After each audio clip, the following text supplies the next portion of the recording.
Can I start?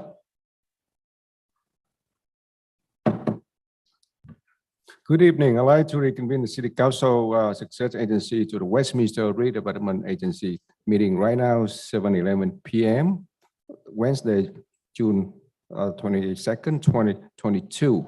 Roll call, please. Thank you, Mayor. Mayor Ta, I'm here. Vice Mayor Monzo, I'm here. Councilmember Doe, I'm here. Councilmember Ho, Here. Councilmember Nguyen. I'm here. Mayor, you have a quorum. Thank you so much. Next, we have salute to the flag will be Mayor Ta. Invocation will be Councilmember Nguyen. So please stand and put your right hand over your heart and repeat after me. I pledge allegiance to the flag, United States of America, and to the republic for which it stands, one nation under God, indivisible, with liberty and justice for all. Please bow your head for invocations. Heavenly Father, we ask for your guidance as we meet tonight to conduct business of our city government. Help us keep in mind that we are here to serve the people of Westminster and enable us to make our decisions so that we may do what is best for all of the citizens we represent. Amen. Amen. Thank you, Councilmember Nguyen. Next, we have City Attorney closed section report. Thank you, Mayor. We had 4 items on the closed session, 2 real property. There was discussion on each one of those items. There was direction given, and there's nothing to report. Thank you so much. Next, we have ex parte communication. I see none, and City Clerk report. Thank you, Mayor. And we continue to have some openings, so we continue to encourage the community to please take a look at the vacancies, visit our website, and fill out an application and submit it to the clerk's office. That Thank you so concludes much. the- And then our city manager report. Thank you, Mayor, council members of the community. A few announcements for tonight. First off, Orange County Fire Authority is having their 3rd annual Girls Empowerment Camp. This will be taking place this Saturday, June 25th and Sunday, June 26th. If you need more information about that, you can contact OCFA at 714-357-7782. And this is a 2-day camp open to campers ages 14 to 18, introduces them to fire services through hands-on experiences with OCFA firefighters and staff.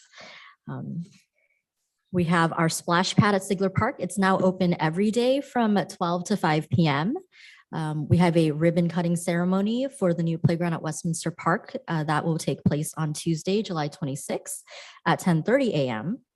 The Senior Center is going to be celebrating Independence Day on Monday, July 11th, with a special All-American lunch outdoors. Again, if you have any seniors who would like to partake in senior activities, please contact our Community Services and Recreation Department. Our first movie night will be on July 4th, and it will feature Encanto with some very special guests making an appearance before the movie. And our first summer concert is going to be on July 21st with the highly anticipated Queen Nation. So we'll have more details for location on that. It's actually here over at the Sunken Garden, so that'll be exciting. Also like to congratulate 2 seniors on our youth committee for recently graduating high school, and we thank them both for their years of service on our youth committee. Jessica Gabrielle graduated from Marina High School, and she's going to be attending UCLA this fall. Casey Ho graduated Westminster High School and will be attending UC San Diego this fall.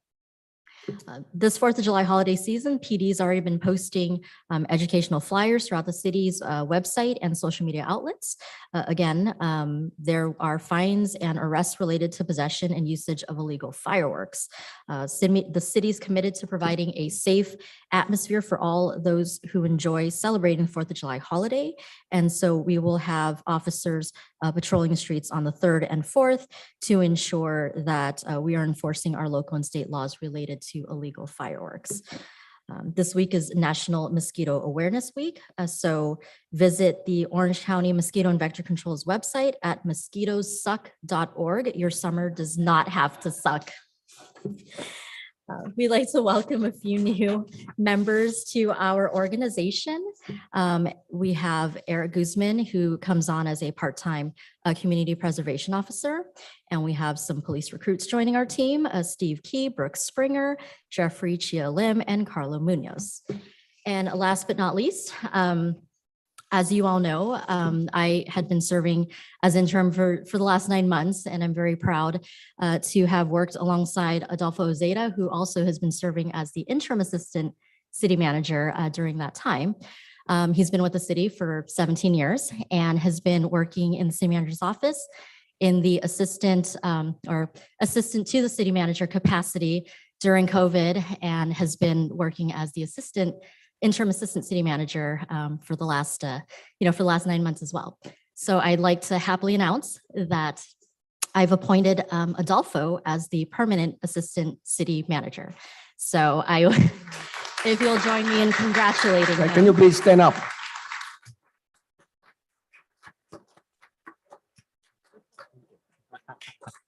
Congratulations, Adolfo. So for everyone who's worried about the 405 project, he's still the project manager for the 405. That's not going away. And of course, we have a couple of projects that he's worked on over the years, the Mendez Park and Trail, as well as the upcoming Safe Routes to School project. That'll be something that he'll still spearhead. So with that being said, that ends my report. Really want to thank our city manager for excellent, really detailed report. Really appreciate everything you've done for the community. So we have two special presentation tonight. The first one, a presentation to the retirement of the Westminster Police Department K9 Officer Paco. So I realized that our officer K9 Paco is really popular. The community love him, our staff love him, and myself love him. So I'd like to invite all the members of the City Council to join me to extend our congratulations and our thankful to Officer Paco. So please join me.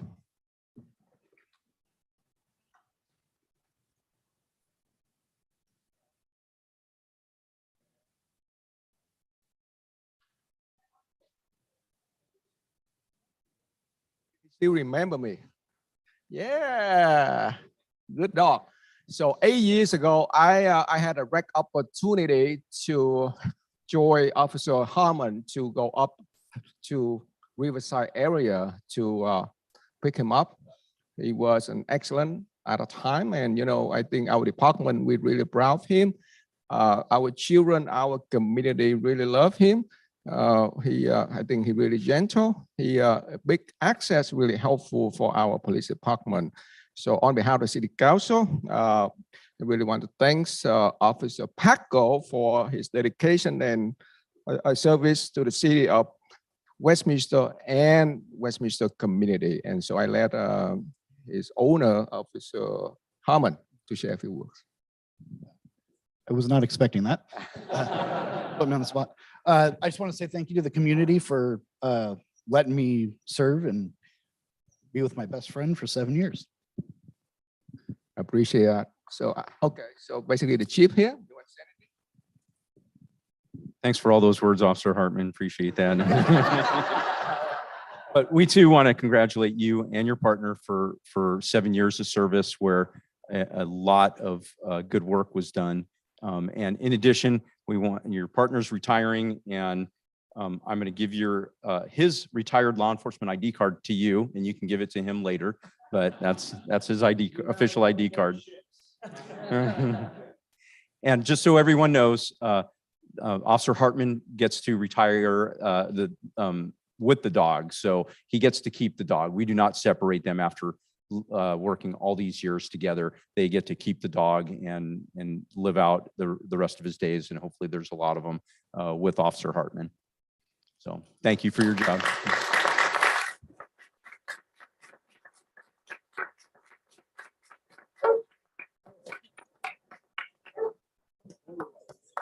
And I know that some of the good work he's done, the city manager, we compiled a report for her to go ahead and talk about you a little and maybe embarrass you with all the good work you've done. Absolutely. I'm all for that. So just to share some highlights of Paco's service as a valued employee of our community. Officer Hartman and Paco have been partners for over 7 years, and they recently celebrated Paco's 11th birthday. So we'd like to take this time to commend Officer Hartman and K9 Paco for their hard work and dedication to the K9 program and the community. During their time together, they've had 237 deployments, 102 surrenders, and 8 apprehensions. They've recovered over $532,000 in street value narcotics and recovered 25 firearms. They've also assisted the West County SWAT team on 10 missions addressing slap houses in the city. Officer Hartman and Paco also have a following of over 12,000 followers on Instagram and frequently attend public demonstrations and community-related events such as Shop with a Cop, Safety Day, and National Night Out. During their time together, they've been very active in the community and have raised a total of $22,000 for various charities. As the K9 handler, Officer Hartman has been a guest speaker at local colleges covering use of force laws, K9 protocols, and legal considerations. In 2018, he helped coordinate K9 training for the Orange County District Attorney's Office related to criminal charges for arrestees associated with K9 deployments. Officer Hartman played an instrumental role in helping the city acquire its second K9 Dragon. Officer Hartman was responsible for authoring and drawing up the proposal for a second K9, which included obtaining $20,000 donation to cover the cost of the K9 and basic handler school. As a seasoned handler, Officer Hartman mentors the officers to prepare them for a future K9 position. He also has helped a couple of our neighboring agencies with starting a K9 program of their own, including Seal Beach PD and Costa Mesa PD. So please join me in commending Officer Hartman and K9 Paco for their achievements and congratulating K9 Paco on his upcoming retirement.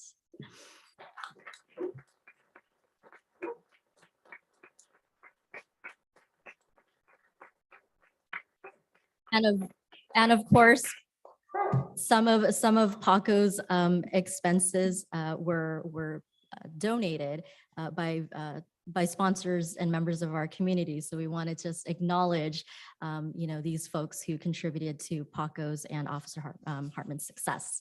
So Don and Tegan Hunt with K9 Invest, Susan Forbes with K9 Tactical, Suzanne with K9 Armor, Jesse from Wall of Heroes, the Reformation Church, or Lutheran Church, Julie Traber donated the dog, and the total donation amount was over $15,000 that went toward K9 or Paco.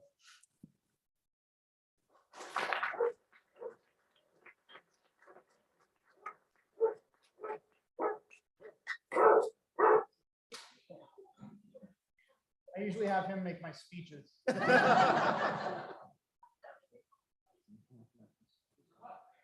Thank you.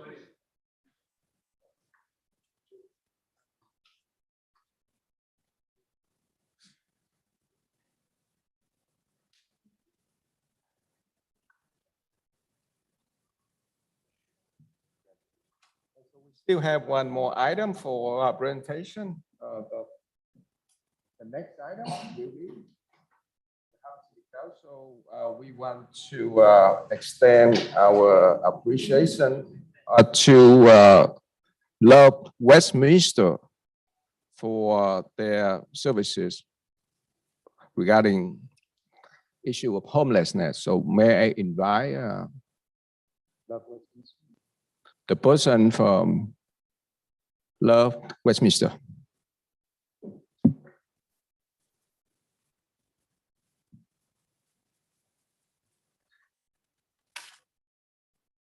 So this is Pastor Park. Can you come here? So on behalf of City of Westminster, we want to thank you for your dedication in helping our city regarding issue of homelessness. Thank you so much for your dedication.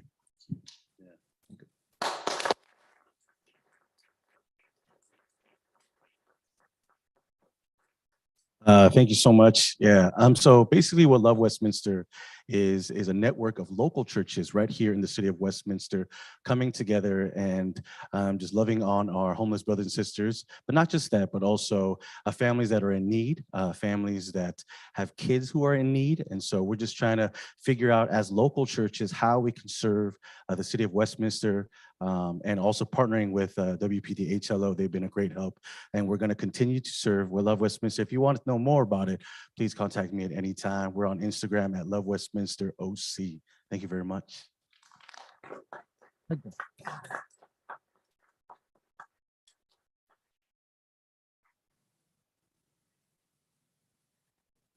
Done.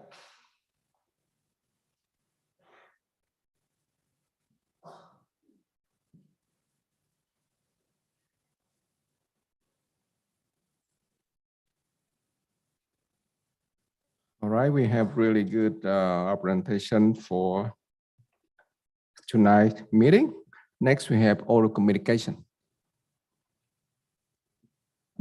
Thank you, Mayor. This is a time of the meeting that members of the public may address the city council regarding any items on the agenda or not on the agenda and within the subject matter jurisdiction of the city council.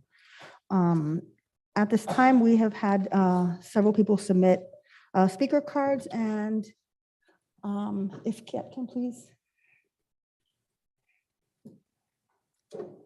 Vào lúc này, nếu có quý vị nào muốn phát biểu thì xin cho biết. Quý vị có thể cho biết bằng cách là điền vào cái tấm giấy màu xanh và chúng tôi có ở phía trước. Những quý vị tham gia qua mạng thì cũng có thể phát biểu bằng cách là chạm vào cái biểu tượng của lòng bàn tay để cho biết là quý vị muốn phát biểu. Xin cảm ơn. The first speaker is Kenny Huang.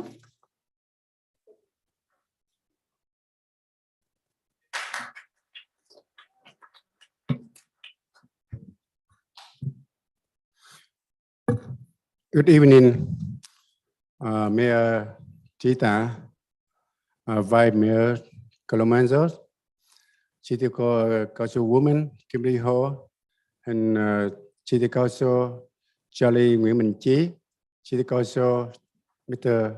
Taido, and City Attorney, and also City Manager Mr. Christian Corden, and all the Westminster City staff. Dear, the past many years, and we work hard and to get to be done of the Guanti Citadel Monument. The monument to recapture the ancient citadel of Guanti is a historical and sacred symbol. So honesty and accuracy need to be done correctly and without deviations. As I think, and I have also heard many outside opinions from veterans of the Republic of Vietnam and friends of the United States veterans who fought in Vietnam War. The same opinion, the same idea.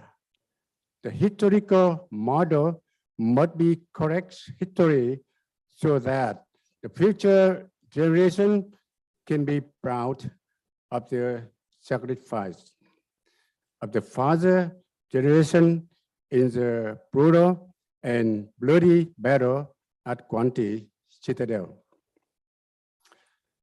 The historical and spiritual value as well as the splendor and artistic value of the monument is truly a model, a noble and valuable asset of the city of Westminster in particular, and also for Orange County in general.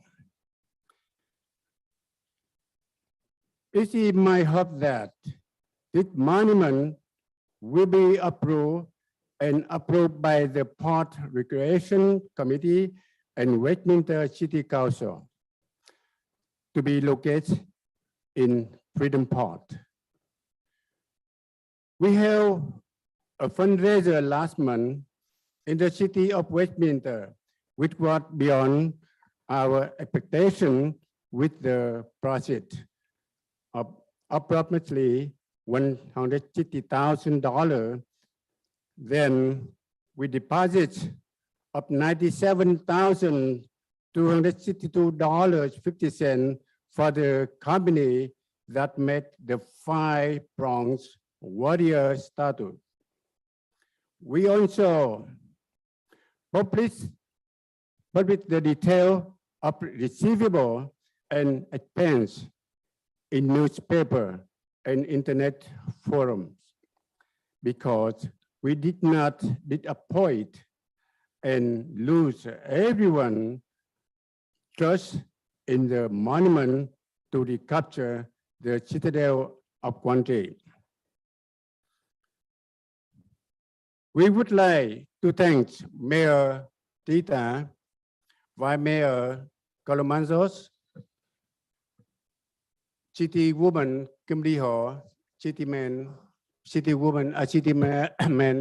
Charlie Women Chi, and City Man Taido, and all the City of Westminster staff.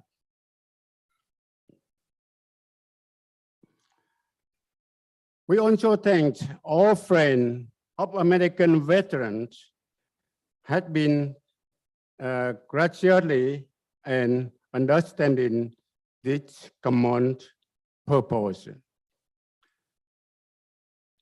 Sincerely thank you all for listening to me and watching the Guangzhou Citadel Monument in the last few months and also in the future. Thank you all and good luck of America and all of you. Thank you very much.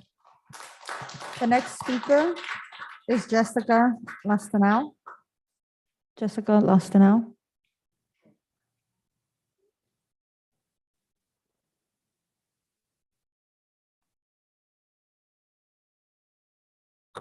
Good evening. In looking at the agenda this evening, I noticed that the city staff brought forth 2 items to improve the quality of life for Westminster residents. Item 5.1, where the city could collaborate with another city for a navigation center, and 5.4, proposing improving compensation for city staff to attract, develop, and retain well-qualified staff. And I'm not opposed to these goals. As a matter of fact, I'm wholeheartedly in favor of them. However, I'm left wondering how we're going to pay for these things. Yes, grants can be used for part of the navigation center, but there's going to be some cost incurred by the city, and fairly compensating qualified staff is going to take a large chunk of our budget. So I'm here to tell you I'm anxious, I'm frustrated, and I'm angry. Why? Repeated requests from the community for an extension of our tax measure have gone unaddressed. Only 2 council members have publicly stated that they would vote to allow residents to vote on the tax measure. So some great ideas have been generated, but not enough to make up for the $17 million shortfall that we will have if the sales tax lapses. And I'm not asking you to give the city a blank check. That's what a budget is for. I am asking for you to do something very reasonable. I'm asking you to see the math. A $17 million reduction in funds, shored up by maybe $5 million of newly generated revenue, does not plug the hole in our proverbial sinking ship. This is just basic logic. Unlike many of you, I have one home.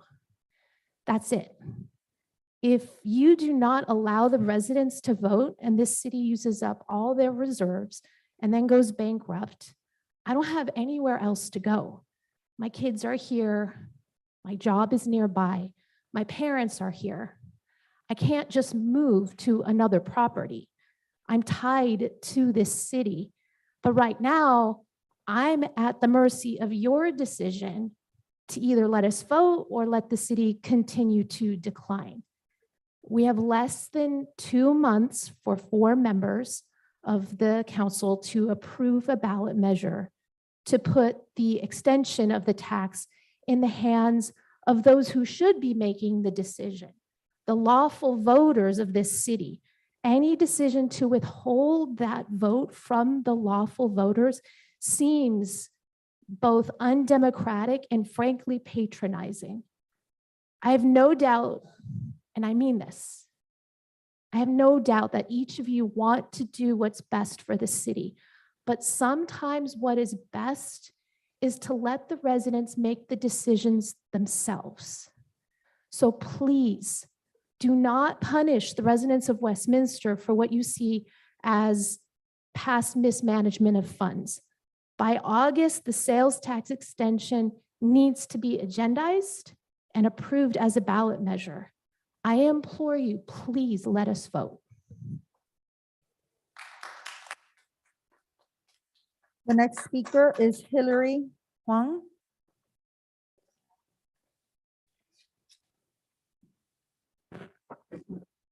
Xin chào Xin chào thị trưởng Trí Tạ, phó thị trưởng Manjo và những nghị viên ở trong thành phố Westminster và ban quản trị ở trong Westminster. Good evening, Mayor Ta, Vice Mayor Manzo, and the entire City Council member, as well as the management of the City of Westminster. Xin chào quý vị. And good evening to everyone. Thưa thị trưởng, thưa phó thị trưởng, thưa toàn thể quý nghị viên ở thành phố Westminster. Phải câu nói đầu tiên là tôi cảm ơn thị trưởng, phó thị trưởng và tất cả những nghị viên trong thành phố Westminster. Mayor Tar, Vice Mayor Manzo, and the entire City Council member. First, I would like to thank the mayor, vice mayor, and the entire council members. Và tôi xin phải nói là tôi rất là hãnh diện. Tôi tên là Hillary Huang. Tôi là cư dân ở thành phố Westminster đã hơn 37 năm. Tôi rất hãnh diện về thành phố Westminster vì tôi có những thị trưởng, những nghị viên là những người ở đây làm việc. Tôi rất là hãnh diện với thành phố Westminster. My name is Hillary Huang. I've been a resident of the city for more than 37 years, and I can say that I'm proud of the city of Westminster, of its mayor, vice mayor, and council member. I'm proud to be a resident of the city of Westminster. Và hôm nay tôi được đứng ở đây để tôi được thưa chuyện với với lại thị trưởng và phó thị trưởng và tất cả những người ở đây. Xin lỗi là tôi không có rành lắm. Hôm nay tôi đến đây với cái mục đích là trước hết là tôi cảm ơn nước Mỹ đã mở rộng vòng tay để đón chúng tôi ở đây. Và tôi xin tất cả ở đây hãy nhận cái lời khẩn cầu tha thiết của tôi để xin được bức tượng đài cổ thành Quảng Trị. Đó là một cái kỷ niệm mà khi mà những người quân nhân vì nước bỏ xương bỏ máu để mà cho đánh với cộng sản, mà hôm nay họ đã bỏ mình, và những người còn sống ở đây là những người đã lớn tuổi đã già, họ muốn tìm lại một cái kỷ niệm.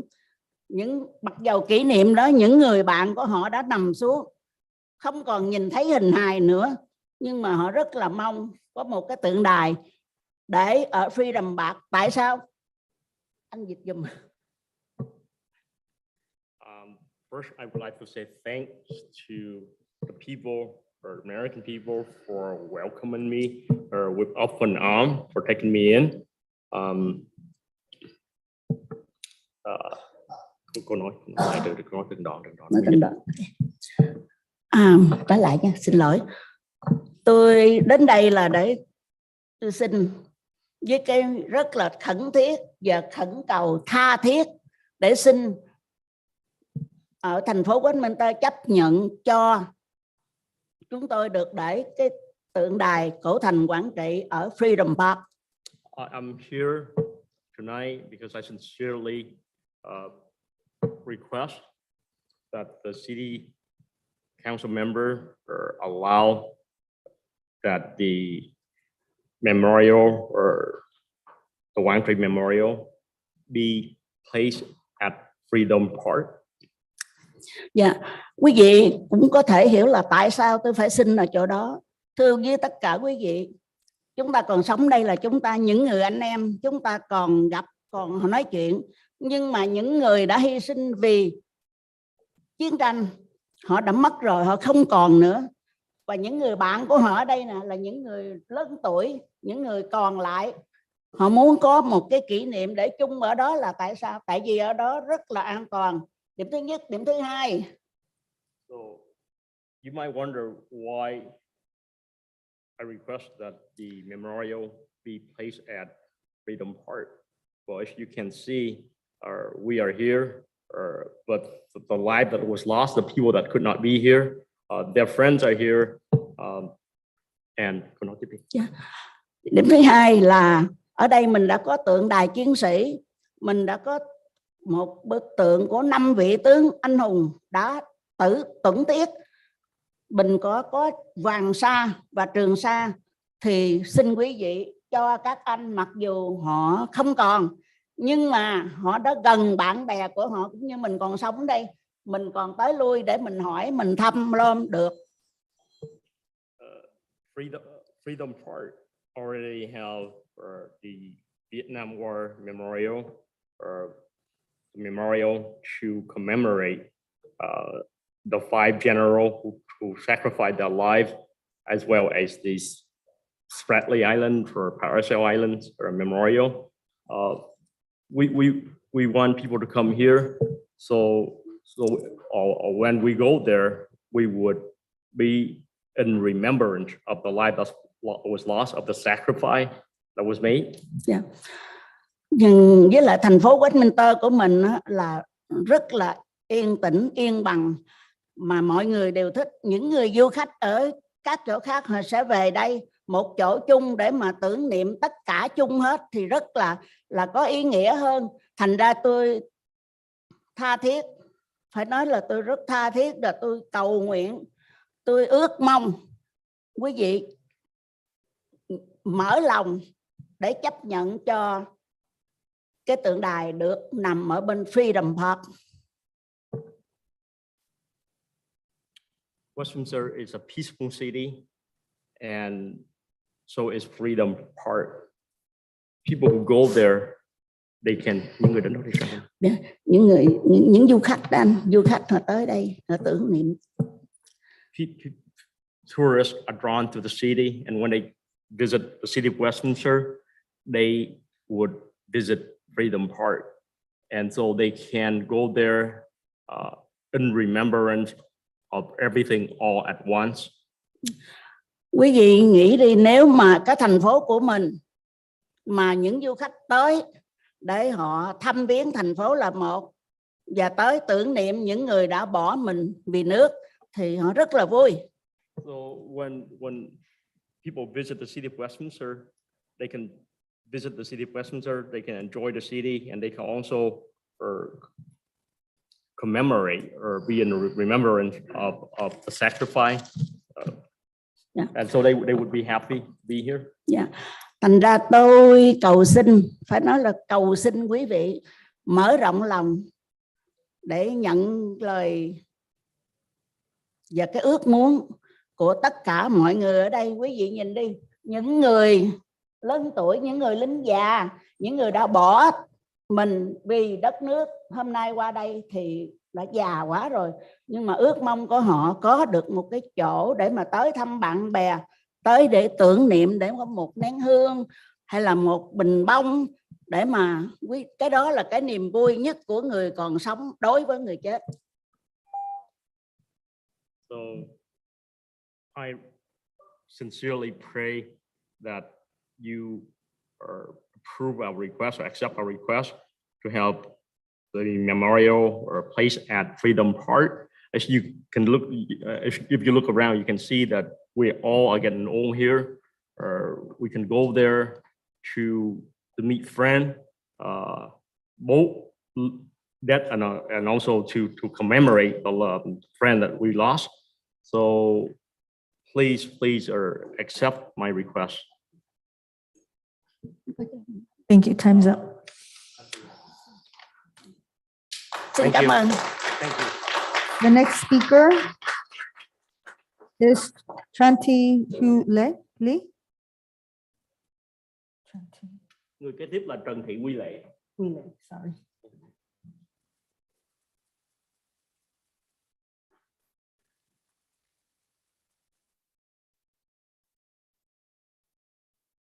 Xin kính chào thị trưởng Tạ Đức Chí.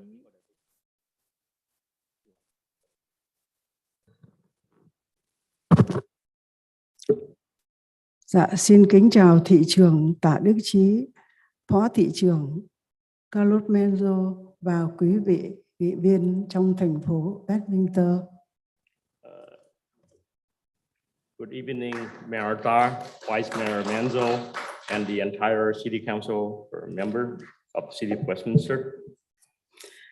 Dạ thưa quý vị, chúng tôi muốn là tôi có một cái bài để cho tôi khỏi mất thì giờ đó, dịch từng chữ một để tôi sẽ đọc rồi anh thông dịch viên sẽ nói hết một lượt cho tôi cho nó dễ dàng và nó mau thì giờ hơn. Đã xin phép quý vị. And so I have this request. In order to save time, please allow me to read my address here. And then after I'm done, then the interpreter can look at my address here and interpret or translate that for the entire city council as well as the mayor and vice mayor. Kính thưa quý vị, tôi tự giới thiệu, tôi là cựu quân nhân thủy quân lục chiến. Trận tái chiếm cổ thành Quảng Trị trong suốt 55 ngày đêm chiến đấu đã mất đi 7.000 quân nhân các cấp, trong số đó có cả chiến binh Hoa Kỳ, cố vấn Mỹ tham gia trận đánh và tổn thất 3.658 chiến sĩ thủy quân lục chiến đã hy sinh. Cả nước miền Nam Việt Nam hãnh diện nhìn lá quốc kỳ Việt Nam Cộng Hòa, cờ vàng ba sọc đỏ tung bay trên nền trời Quảng Trị. Chỉ ít lâu sau, khi những bàn tay kiêu hùng của các anh em thủy quân lục chiến kéo lên từ cổ thành Quảng Trị ngày 19 tháng 6 1972. Với sự hy sinh vô bờ bến của Sư đoàn Thủy quân lục chiến nói riêng và các đơn vị bạn như Sư đoàn nhảy dù, Hải quân, Không quân, Biệt động quân, lực lượng đặc biệt thiết giáp địa phương quân, đồng bào Quảng Trị nói chung, và cũng để vinh danh quân đội đồng minh, những chiến binh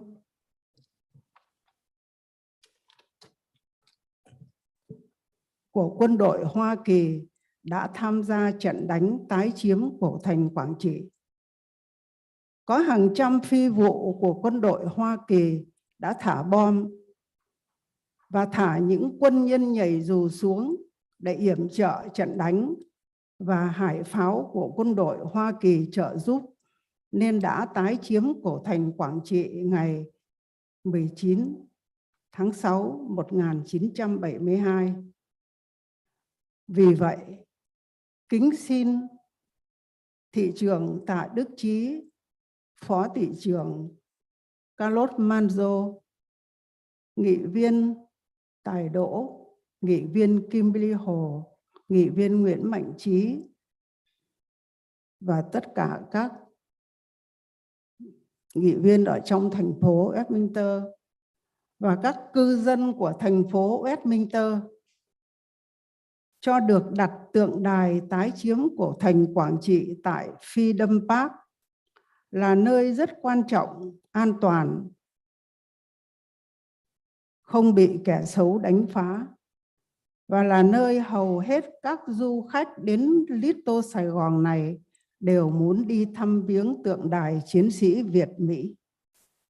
Đồng bào quân dân cán chính và quân đội đồng minh Hoa Kỳ đã hy sinh cho trận tái chiến cổ thành Quảng Trị. Các cựu quân nhân và các cô chú bác còn hiện diện mỗi khi thấy tượng đài tái chiếm cổ thành Quảng Trị sẽ được an ủi với sự hy sinh xương máu của mình cùng các đồng đội và cùng chiến đấu bên nhau năm nào đã nằm xuống để bảo vệ cho hai chữ tự do. Trong đó có thủy quân lục chiến, pháo binh, trung tá Đoàn Trọng Cảo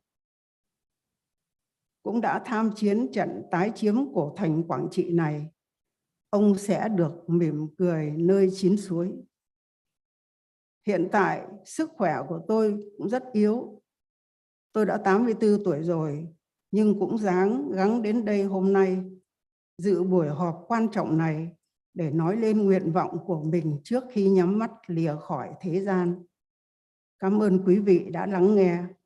Kính chào quý vị, thủy quân lục chiến, thiếu tá Trần Thị Huy Lễ, Thị trưởng phòng xã hội sư đoàn thủy quân lục chiến. Kính chào quý vị. Mayor Ta, Vice Mayor Manzo, and the entire City Council. My name is Lê Quy Thi Tran, a former Marine. The battle to recapture the ancient citadel of Quảng Trị lasts for 50 days and 50 nights, and with a loss of more than 7,000 lives. Among those are American GI, American military advisor.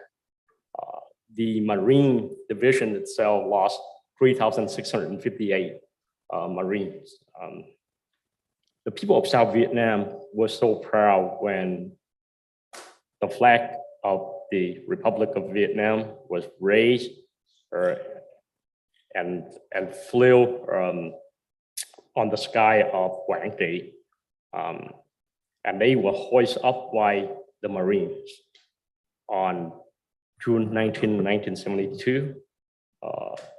The sacrifice of the Marines division as well as other military branches such as the Navy, Air Force, paratrooper, commando, special force, armor division, local militia, and as well as the people of Quảng Trị, as well as the American forces who have joined to help recapture this ancient citadel of Quảng Trị. There were hundreds of air missions by the American Air Force to drop bombs as well as paratrooper to join in the fight.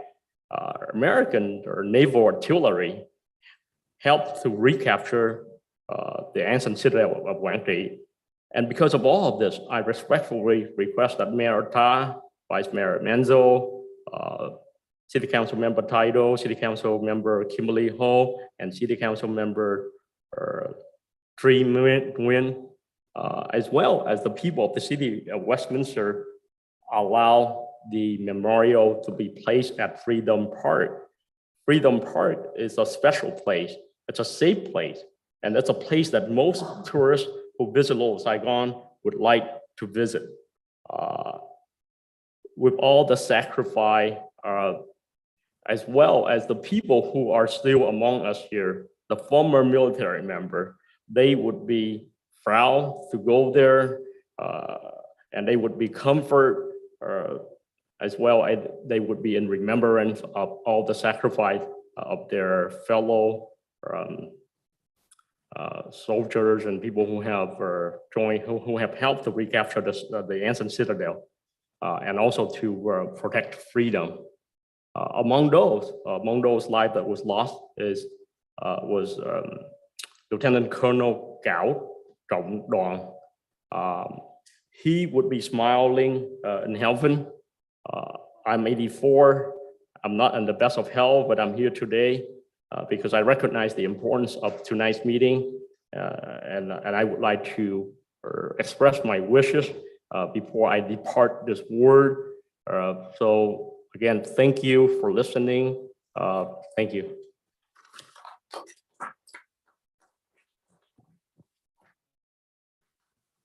Thank you. The next speaker is May Nguyen.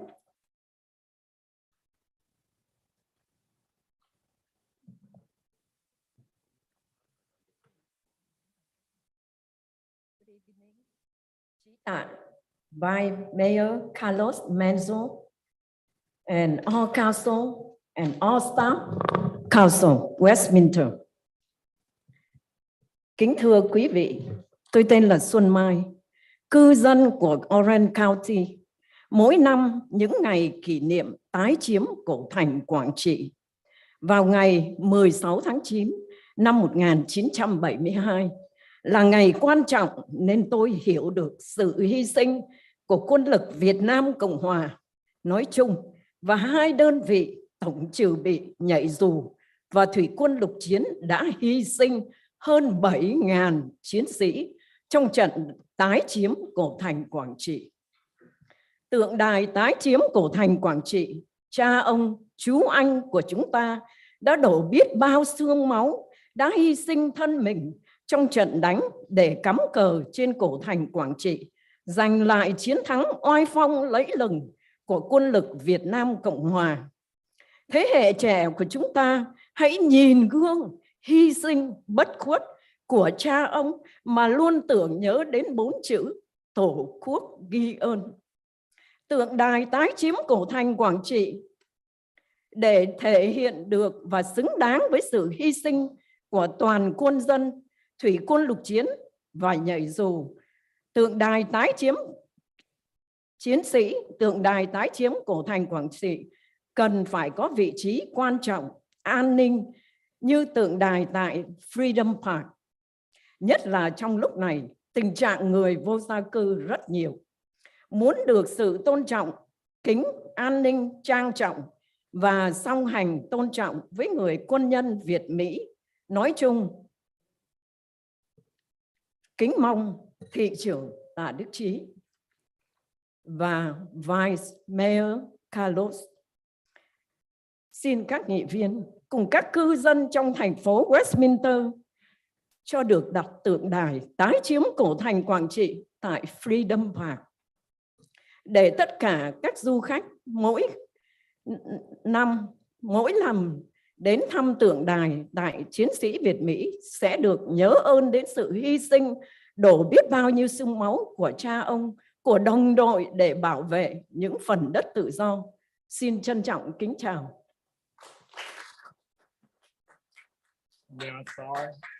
Vice Mayor Menzo and the entire City Council member, City Council. My name is Mike Swun. I am a resident of Orange County.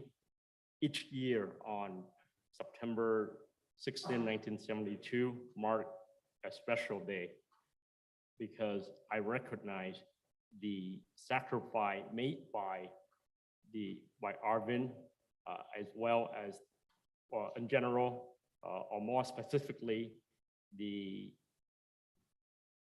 paratrooper division as well as the Marine division, whom have made the ultimate sacrifice with more than 7,000 lives lost in the recapture of the ancient citadel of Quảng Trị.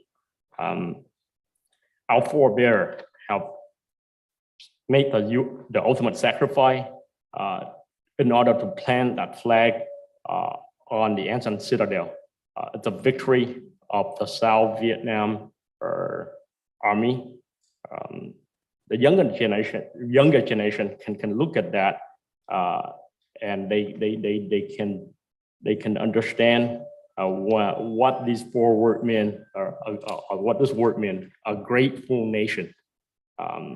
So I respectfully pray that Mayor Vice Mayor Menzo, as well as the entire City Council member, allow the memorial to be placed at Freedom Park so that tourists can visit the memorial as well as the Vietnam War Memorial.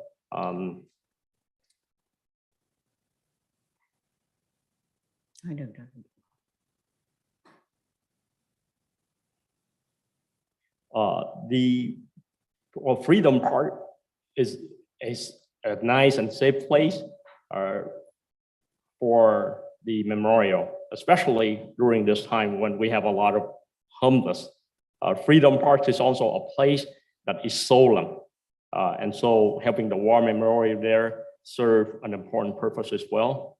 So again, I respectfully pray that the mayor, vice mayor, city council member, as well as the people of the city of Westminster allow us to have the Quảng Trị Memorial be placed at Freedom Park. Thank you very much. The next speaker is Tim Hogan.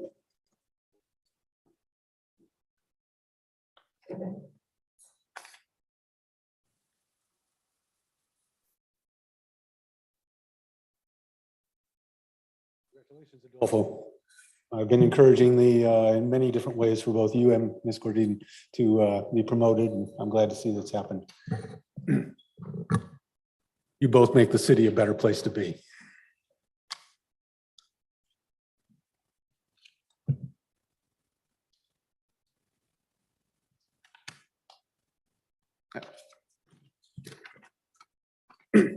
Good evening. My name is Tim Hogan. I've been a resident of Westminster for over 35 years.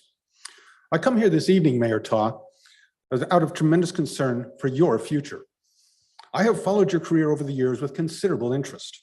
A tale of successful immigrant is always uplifting. I was especially pleased when you became mayor of the city, first Vietnamese mayor of an American city, a true American success story. It is good to live in a time and place where such heartening tale can occur. But it is the future that concerns me most. And what I see bodes ill for your political career. How grand will your prospects be, sir, when it is said that while you were the first Vietnamese American mayor of Westminster, under your watch, the city entered bankruptcy. Everything you've accomplished to date will be lost amid the chaos of that moment. And there will be no recourse to deflect blame to predecessors. You stand in the arena, sir, and all responsibility and credit, be it good or ill, falls squarely on your shoulders. I understand the tremendous pressures you are under, Mayor Ta. Running for assembly as a conservative Republican, the idea of your being involved with raising taxes in any capacity whatsoever could be detrimental to your prospects. But as has been pointed out before, this would not be you raising taxes. The decision would be that of the people. All we are asking for is the opportunity to decide our own fate. Politics is often given a negative connotation, but politics is how we progress in our social contracts. We make compromises and strike deals to affect the changes we desire. That is what I ask of you tonight, sir. Protect your future, and most importantly, the future of this city by negotiating an agreement to place the tax measure on the November ballot. You needn't vote for or against the measure. You can abstain. You can insulate yourself from the decision, but to do so, you must act as a leader. You and you alone can convince the hesitant members on the council to vote in favor of this initiative. And by so doing, you can both protect your legacy while you help facilitate the future health of the city and the welfare of its citizens. It is up to you, Mr. Mayor. The stakes cannot be higher, but for yourself and the future prosperity of this city. For truly, failure to address this issue will have ramifications that reverberate for years. I'm certain everyone here is familiar with the fiery words of James Otis, the Massachusetts attorney who boldly declared more than a decade before the American Revolution that taxation without representation is tyranny. Unfortunately, some in our society seem to base their entire political philosophy on a truncated phrasing of this ideal, that taxation is tyranny. But I contend they have an inaccurate take upon the sentiment, for there is a corollary idea that drives our national pride, one in which the Honorable Mr. Otis strongly agreed, and that is taxation with representation is democracy. And there is no more democratic ideal than direct representation by the people. We, the people, should decide whether we are taxed or not. Such an important decision should not be left to politicians too easily swayed by the competing ideals of the moment. I ask, in your great wisdom, that you grant the people that choice. Place the tax measure on the ballot in 2022. Let the people decide. Thank you. The next speaker is Sando.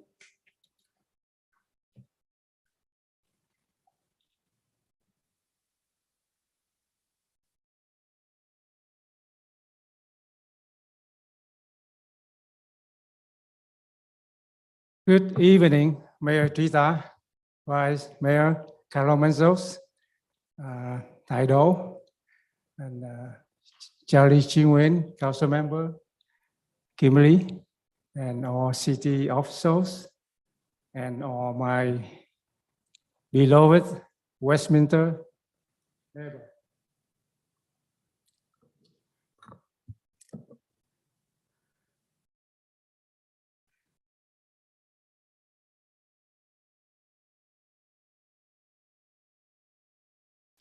First of all, I'd like to show you the way of Ukraine people to pay respect to their fallen soldier.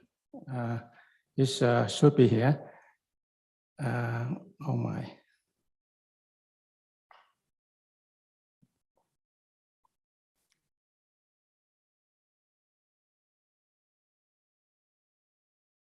Okay, right here, I hope you can see.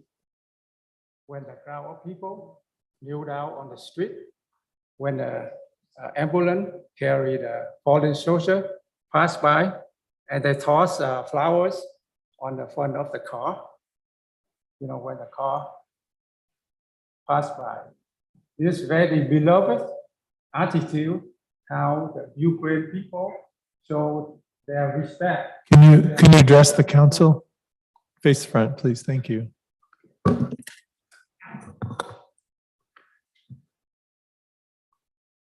Similar to Ukraine people, group of former South Vietnamese soldiers, answer the call of the city council for the service to to install a quantity monument in our city.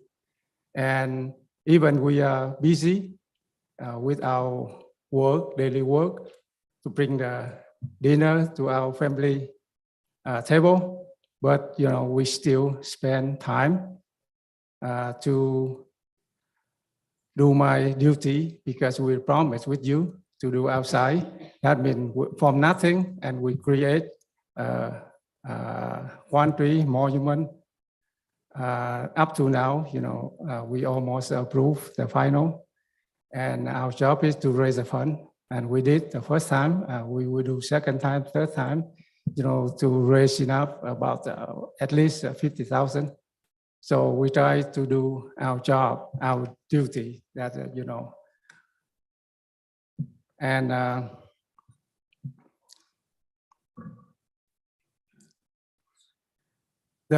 we try to be the monument.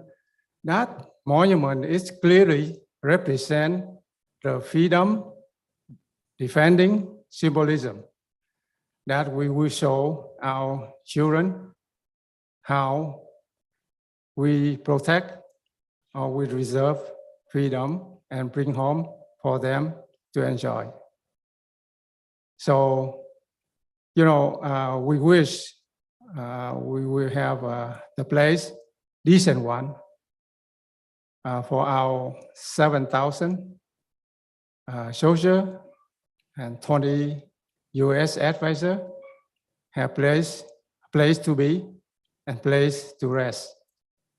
So we do our side, and we expect you do yours. So please give very, very reasonable, logical decision. Yeah, because some is opposed. I don't know what the reason. I guess, people born in a freedom cradle did not know the price of the freedom.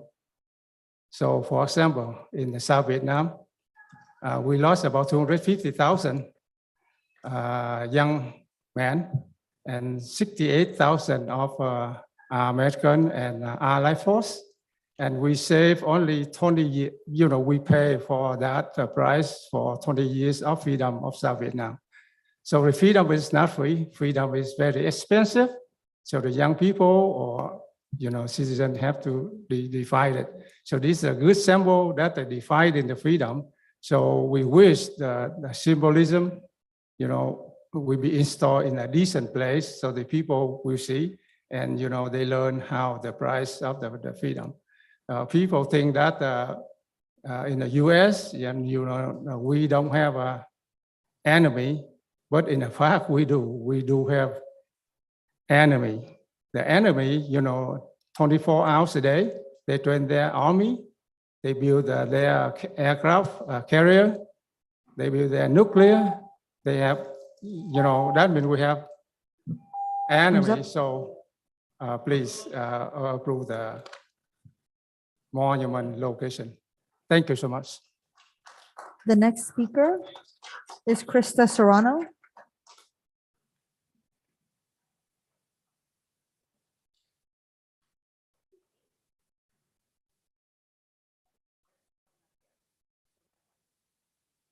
Hello, good evening. My name is Krista Serrano. I stood here before you back in 2018. I take pride in what I do. I'm a nurse. I've served this community for 13 years. I am a mother of 2. I am a soccer coach, and we have been here before. I don't know about you guys, but I have children under the age of 18. I have a child that walks to school every day, okay? I have brought to your attention Hoover and 21st a numerous amount of times. Now, you guys all take pride in what you do, right? Right? I do too. And I'm a mother first, okay? So I'm here today because I once again would like to prevent my children, our seniors, from being ran over and killed at the 4-way stop. I have requested traffic calming techniques, speed surveys, and I don't think anybody's listened because we're still here today in 2022. I didn't expect much during the pandemic. I was busy. I expected y'all to be busy too, okay? But here we are. And like I said before, and I mean this, God forbid my child is ran over in the city of Westminster because y'all failed to do your jobs. You guys are here because of us. We voted you here to sit in those chairs. And if you cannot do the job to protect the community, the seniors, the adolescents, then what are we doing here? I'm sorry, but we got bigger issues at hand. And you and I have spoke before. I've spoke to the previous chief that is no longer here. I've spoke to members that are no longer sitting here, which have all failed to do their job. I think you guys think memorable, walks are great, but don't you think a kid getting to school is more important? I do. I'll be starting a nonprofit for the youth of the city of Westminster on my own. I don't expect anything, but I will protect these kids in the community. I will not see another child that I coach soccer lost to the streets. I will not bury my own children. I can't even walk my dog. I can't even walk my dog or my children after work. I can't. You know why? Because we've almost been ran over multiple times. And we don't just walk blindly into the street. We don't have tech necks. We pay attention. And you're gonna see me a lot again if we don't make any changes. And I'm really, really sorry that I had to, I'm not sorry actually. I want you guys to do your job and I want you to listen to the community. There's a lot of issues at hand. I don't like walking out of my complex to see someone who looks dead with a crack pipe on the floor. I don't like to walk out to take the trash out and see a dozen bodies, a dozen bikes laid out in front. I don't like to find needles when I'm walking to take out my trash. I know the city's trying, but let's try harder. Let's try harder because right now, a lot of you guys do not have my vote. And I will not stop coming here until I see a change on Hoover and 21st. And I hope you guys listen.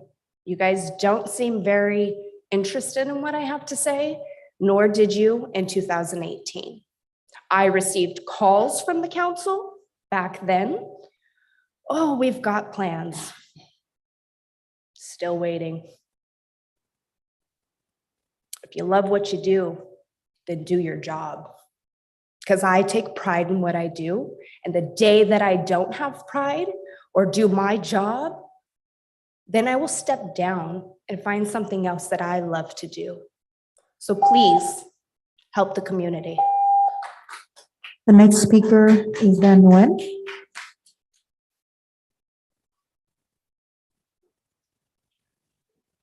Van Nguyen.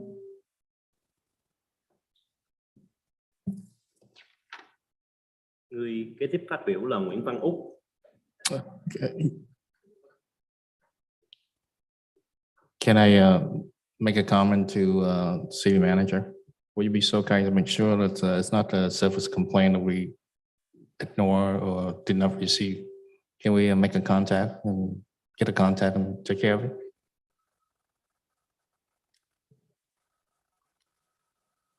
Good evening.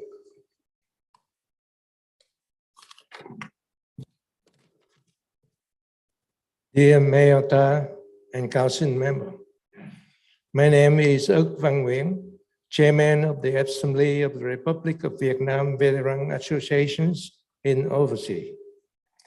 Our members served in the South Vietnam Armed Force during Vietnam War.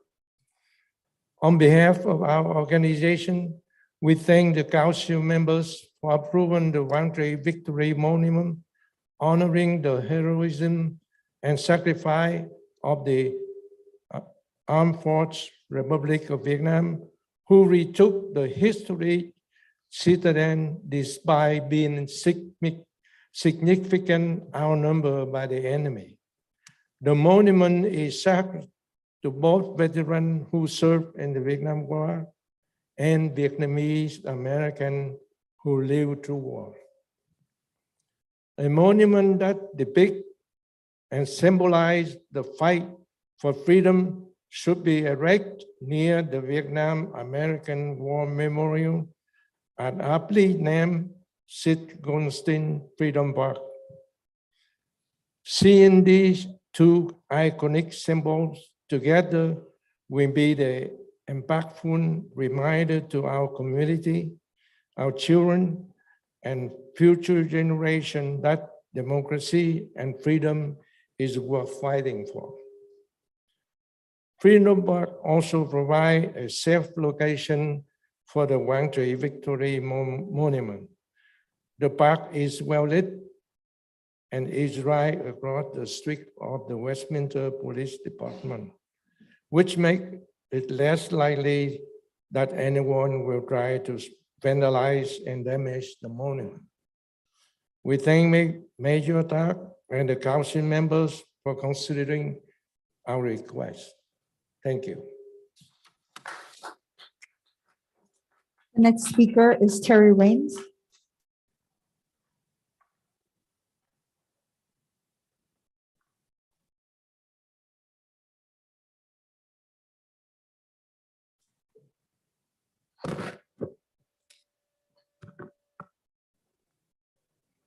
Good evening, Terry Raines, Westminster. First of all, it's Sid Goldstein Freedom Park, just FYI. Anyway, congratulations, Paco, on your retirement. You are leaving some pretty big paws to fill for sure.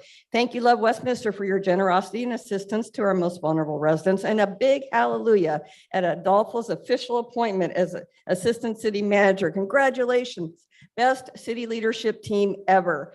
You know the saying, the squeaky wheel gets the grease? I have been requesting changes to the city's warrant register for 2 years now to make it actually useful to council and the public to see where our taxpayer dollars are being spent.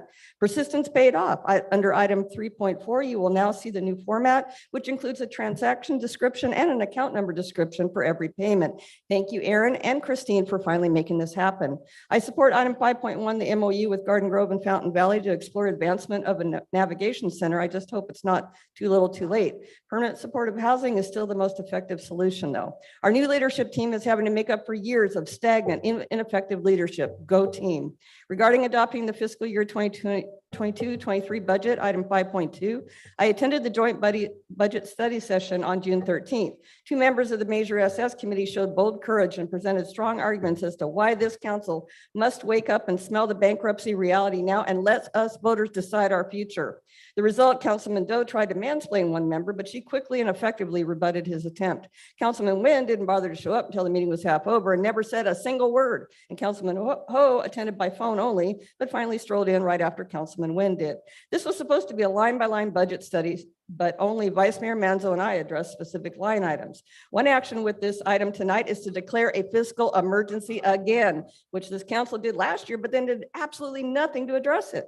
The military equipment use policy and ordinance, item 6.1, appears to be starting all over again. I'm not sure why the information first presented was not completely accurate, but the staff report should have itemized the amendments or provided red light edit of the original policy and ordinance. It appears this time there will be a notice public hearing, not required by statute, but because the city attorney's office was inconsistent. Regarding item 6.3, the policy governing translators and public comments, 1, the correct term is interpreter for spoken language, not translator, which is for written language, and the policy should reflect that throughout, Mr. City Attorney. 2, the city does not provide an interpreter from time to time. As it says, it has been here at every meeting now for a long time. 3, an example of a necessary line item budget review. Why paying someone for at least 3 hours to be here at every meeting at a cost of $500 or more to do absolutely nothing? 4, not tonight though. Why are we using someone who has disclosed personal relationship with certain officials here? 5, why should we be like other cities and require advanced interpreter requests? 6, a speaker should not be allowed to speak in any language that they want during their 5 minutes because that time is to address the council and that must be done in English, period. 7, don't call that self-translation either because some speakers say completely different comments in 2 languages. And finally, council members must never speak in Vietnamese from the dais to each other or to speakers at the podium. I was a fly on the wall at the strategic plan follow-up workshop on Monday. The same broadcast and recording issues happened again at this session as in January. Our city manager did her very best to keep everyone on task, and pretty much every objective set is up to her and the assistant city manager, and a couple of department heads. Vice Mayor Manzo seemed to be the most on task and really put in the work. The mayor hardly participated at all, even when he was prompted to do so, other than to argue against objectives related to the sales tax measure. The 1 hour plus heated discussion over that objective alone was worth the price of admission. This session was much more uncomfortable to watch than the first one.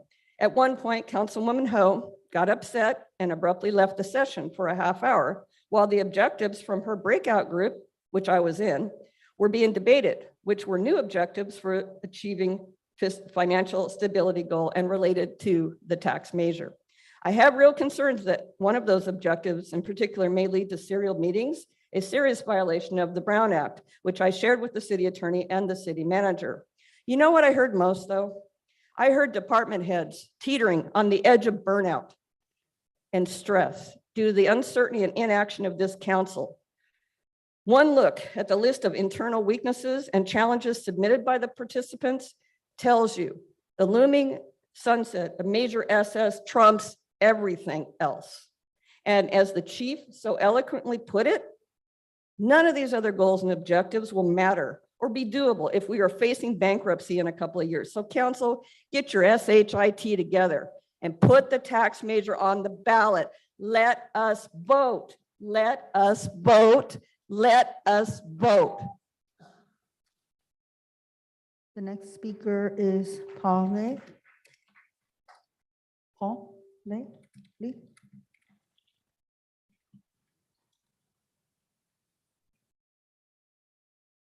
Turn on the light. Oh, no, you need a light. Good evening, gentlemen and lady. My name is Paul Lee, Quang Tri Monument Committee. I stand here to raise my voice concerned about the Quang Tri Monument West location. As you all know, the project already approved by the city on August 2021. From then, we worked too hard to complete the project. We were successful to raise funds in the first phase in the Westminster.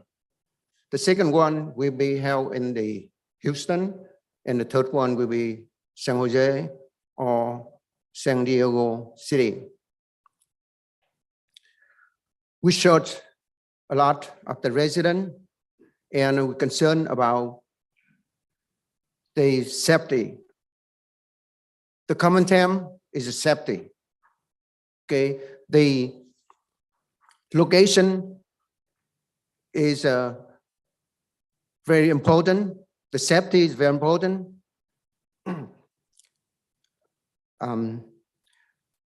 Vandalism is maybe happen and very lead to the maintenance of the city of the Westminster.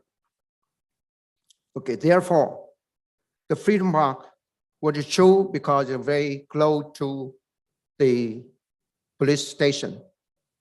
Okay, the vandalism maybe happen and maybe leads to the maintenance. Okay. Also, therefore, in the Freedom Park have the American Vietnamese monument. The monument of the people, the hero who was proud in the April 30, 1975. The monument of 74, Hoàng Sa study, Madi. Evening, every year, many military association here to commemorate who sacrificed their life to defend the freedom. It is opportunity for millions of the Vietnamese around the world coming here to this park to pay their respect and light a candle to just stick memory of the national hero. Okay, the time is running out for inauguration. I will ask all of you to approve the location that's the most sense. That is the Freedom Park in the city of Westminster.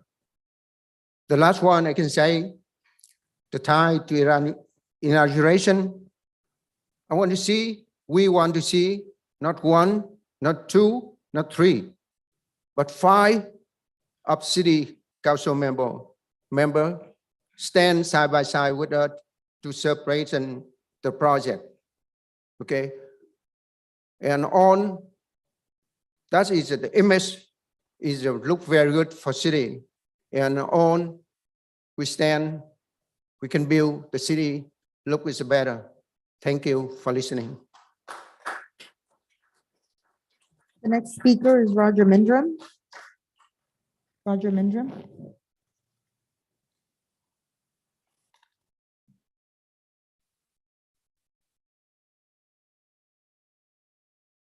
Evening, Roger Mindrum, resident of Westminster.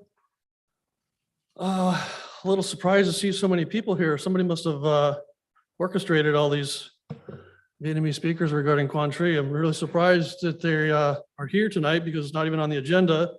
And where was everyone when it is on the agenda? So hope none of you orchestrated all this. They're obviously reading scripts. But I did want to start off my comments regarding the couple of items that was on the closed session tonight. Public land sale. Why is this on closed session? Why is there not transparency of what the property is that's being sold, if that's what it was? The address apparently was incorrect on the agenda package. So apparently this is the property that the Infinity dealership resides on. Is that correct? So I think the public should have, one, some information about it. What are the ideas behind selling it? What's happening with the dealership? Obviously, we're going to be losing more money on tax revenue on that dealership. Let us know. Why don't we know?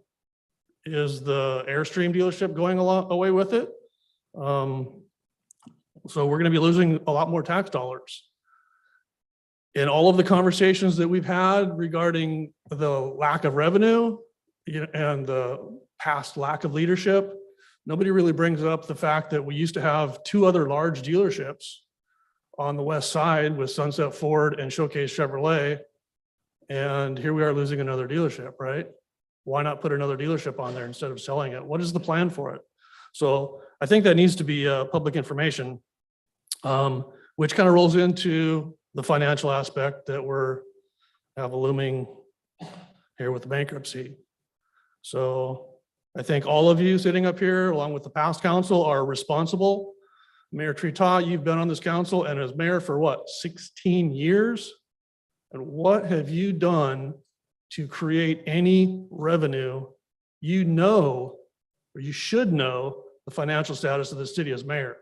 You tout yourself, you stroke yourself in your campaign as Sanctuary City. That was your big campaign. Sanctuary City, not anything financial. Your legacy will be bankrupting the city.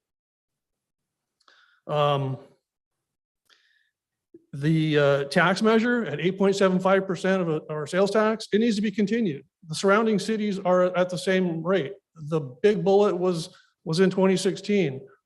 It's a no-brainer. The financial, if nobody had their political careers to think about, your future political careers, thinking about yourself, and just looking at the financial aspects of it, it's a no-brainer. You have all these financial staff that are telling you in black and white, you're dying here, and you're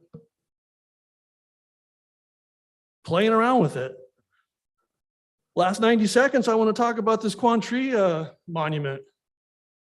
Here we are in the last few meetings in the last month or two talking about the financial woes of the city. And the last few days, I'm thinking, wow, we haven't heard about the Quang Tri monument. Wow, that's a good thing because there's a hell of a lot of money that's been wasted on that. A hell of a lot of money wasted on that. Have your monument, but don't put it on city land. Don't quit spending city money on it. If there was added up on how much money that was spent on all these meetings, even today, with all this orchestrated people coming in and talking about it, it's not even on the agenda. Why not come here when it's on the agenda even? You're wasting all of our time and money right here, right now. I'll give you a little analogy. Some of you like analogies, some of you like baseball. This Quang Tri monument to everyone else, besides the handful of you here, is equivalent of celebrating a home run or a World Series win of the Montreal Expos. One, it never happened. And two, the team no longer exists. Get over it. The next speaker is Camila Overbeek.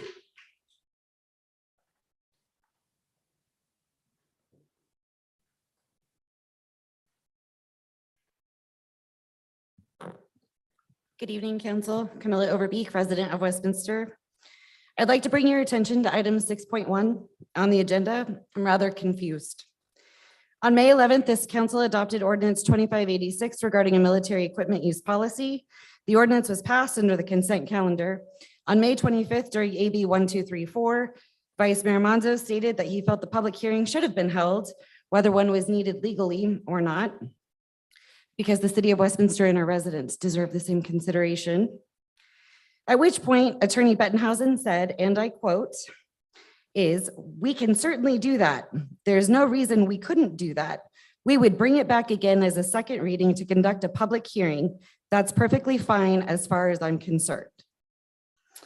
Vice Mayor Manzo asked for the item to come back as a public hearing item on the agenda. City Manager Cordone advised that the deadline for publication had passed for the June 8th meeting, but it could be done for the June 22nd. Yes, I know, Christian, you advised it didn't have to be noticed. However, you can see that's not what happened. Instead, tonight, we have an amended ordinance. And when you look at the amendment, the staff report doesn't even mention what the change is. So I'd like to go ahead and point that out. You find it in attachment A, and it has to do with 40mm launchers. At the May 11th meeting for ordinance 2586, this council approved for the police department to have 15. On the new item, our police department now has 25, which means that between May 11th and now, our police department has purchased 10 additional 40mm launchers and an additional 150 rounds. I don't blame the department. I blame our city attorney. I'd also like to point out that each one of these launchers costs approximately $1,000. Our city's broke, we can't afford it. So furthermore, I'd like to point out that in AB 481 in section 7071.1C and G, there are specific rules and guidelines for when and how the police department can actually purchase these items. And it needs to come back before the council before they do so. That didn't happen. This entire bill was created for transparency and accountability. We deserve that. Christian, as of last Wednesday, this city had spent $716,000 on your firm for fiscal year 21-22. Does our money spend differently? Do we not deserve the same consideration? Why are we paying for your screw ups? We deserve better. And in closing, Councilmember Ho, I wasn't able to attend on Monday, but I did go back and watch portions of it. And I gotta tell you, your tantrum was embarrassing. You literally stormed out of a meeting and the facilitator kept trying to get you back, and it was your item. You're an elected official. We paid for you to be there. Show up. It's literally your job. Literally your job. And lastly, we have spent so much money and so much time talking about this Quang Tri monument. We have bigger issues at hand. We're broke. Who takes care of the monument when we're no longer solvent? Do any of you really think that it needs to happen? In my personal opinion, that whole monument should come to a screeching halt until we figure out how we stay afloat as a city. And for God's sake, that monstrosity of a monument doesn't need to be anywhere near Freedom Park. Thank you. Is there anyone else currently here wishing to speak?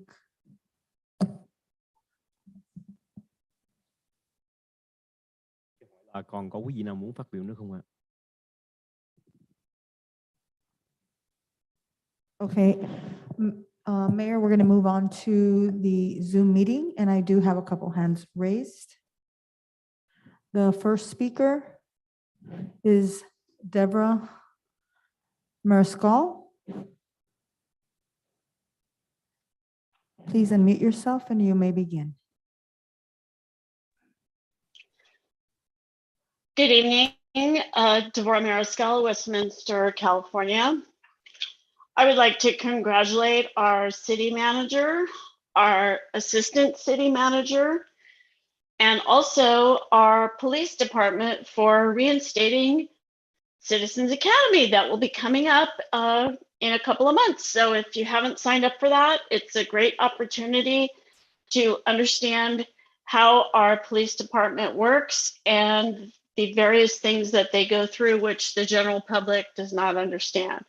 Also, congratulations to Officer Travis and to Paco.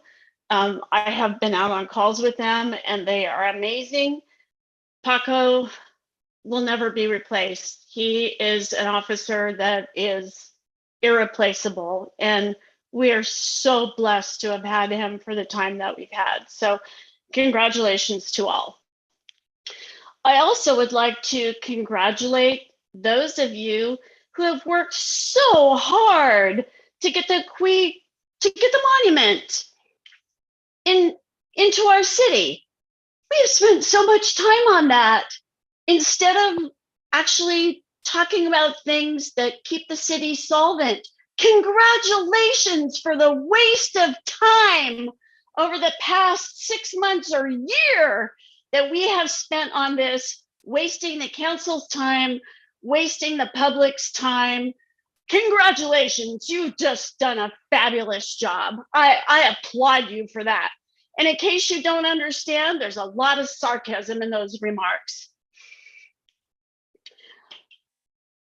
I would also like to talk to Tai Do. Tai, I understand your concern about the money that being spent in Westminster, and granted, there's probably been a lot of spending in our city that shouldn't have happened over the past 5, 10, 15, 20 years in lawsuits, et cetera, and so forth. But the barn door is open and the horses are out. So there isn't anything that we can do to change that. We just have to go forward. Mayor Ta, Councilwoman Ho, congratulations on putting your political careers ahead of the residents of Westminster. Great job, just absolutely fabulous. And I just hope that everybody understands that you're putting your political careers ahead of the residents of Westminster. As the fire burns in Rome, so does it burn in Westminster, and SS needs to be put on the ballot. And I hope that you guys can sleep at night based on what you're doing to the city. Put it on the ballot and let the residents decide. Thank you.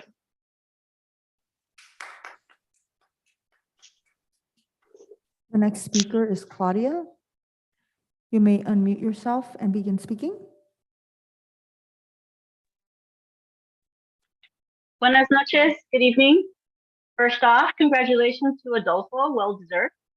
I hope everyone had an opportunity to reflect over the weekend for Juneteenth and that we continue to work on educating ourselves for the benefit of all our community members. On that note, happy Pride Month. In light of the council still refusing to allow residents to vote on Measure SS, I'm here to ask, what have you all brought to the table? Mayor Ta, I know you're on your way out. Congratulations on that front, but how are you okay with leaving Westminster bankrupt? And Councilwoman Ho, how are you running to be mayor when you've been hesitant to let our city exercise their right to vote? Remember, your refusal to vote in favor or abstaining from voting, you are saying you're okay with putting children at risk, letting our city crumble, defunding your police, and taking away resources and jobs. I'd like for you all to consider forfeiting your financial compensation from the city during this time. If you cannot be part of the solution, you are part of the problem. At the last meeting, I came in as a parent, but also representing other parents in our community. Our community needs to be as outraged as the nurse, the mother, advocating tonight to keep our vulnerable constituents safe. Mama, don't you worry, and don't be sorry. There are a lot of us just like you, and we're gonna get louder. Item 5.4 is a joke, since item 5.2 is declaring a state of fiscal emergency. Please tell me you all see that. This bankruptcy you're allowing to happen outlines the reduction of services and jobs. So how do you plan to retain and attract employees? As far as item 6.1, you can receive and file, and even though there is no fiscal impact at this time, it's the at this time that is a concern. RPD is already spread thinly, and our city is facing bankruptcy. We cannot position ourselves to purchase any military grade anything until our council members can figure out how to keep the lights on. And as far as the monument goes, Councilwoman Ho, remember last year when you said that if you started honoring requests for flying symbolic flags for interest groups, then you were afraid other groups would start wanting something else? This is it. If you really want to invest in a monument, then do so in the honor of the original inhabitants of this region, the Tongva people. The Tongva people are still alive today, having arrived in our region in the 1500s down from Oregon. So why aren't we building them monuments? Tonight, I task you with putting tax measure SS forward. Again, be part of the solution and not the problem. Gracias. The next speaker is Amy Walsh. Please unmute yourself and you may begin. Hi, I don't even know, how can I follow those ladies that just spoke? There's so many issues that have been covered by so many people already today in regards to Measure SS being put on the ballot so that we can reinstate Measure SS. It's not adding more taxes. It's just extending it to, you know, keep the city. I mean, call me crazy, but I think that's a good thing. In regards to the monument, as I'm hearing people speak on something that isn't even on the agenda, I was getting frustrated. But then I reached out to someone who happens to sit on a specific committee that is in charge of our parks. And at no time did that committee say yes to Freedom Park. At no time. There is not enough room for that monument at Sid Goldstein Freedom Park. It's just not going to happen. There's been other things, other places, other ideas brought up, yet I guess we just don't understand that. I don't know why. I don't know what it is. Apparently it's hard to understand. It really needs to go away at this point. In regards to Pride, yes, Pride Month. Oh my gosh. Why? I'm trying to remember, and I'm pretty sure, and I think she's sitting in the audience tonight, Camilla Burns requested the Pride flag be flown at City Hall this month in honor of Pride. Now, I won't go back and discuss all the reasons why it should be, but I will tell you that there's a week left. There's more than enough time to get that up there. And I'm pretty sure that Camilla can go right to a store, pick one up for you, like she already said she would. The fact that it hasn't happened is shameful. Trita,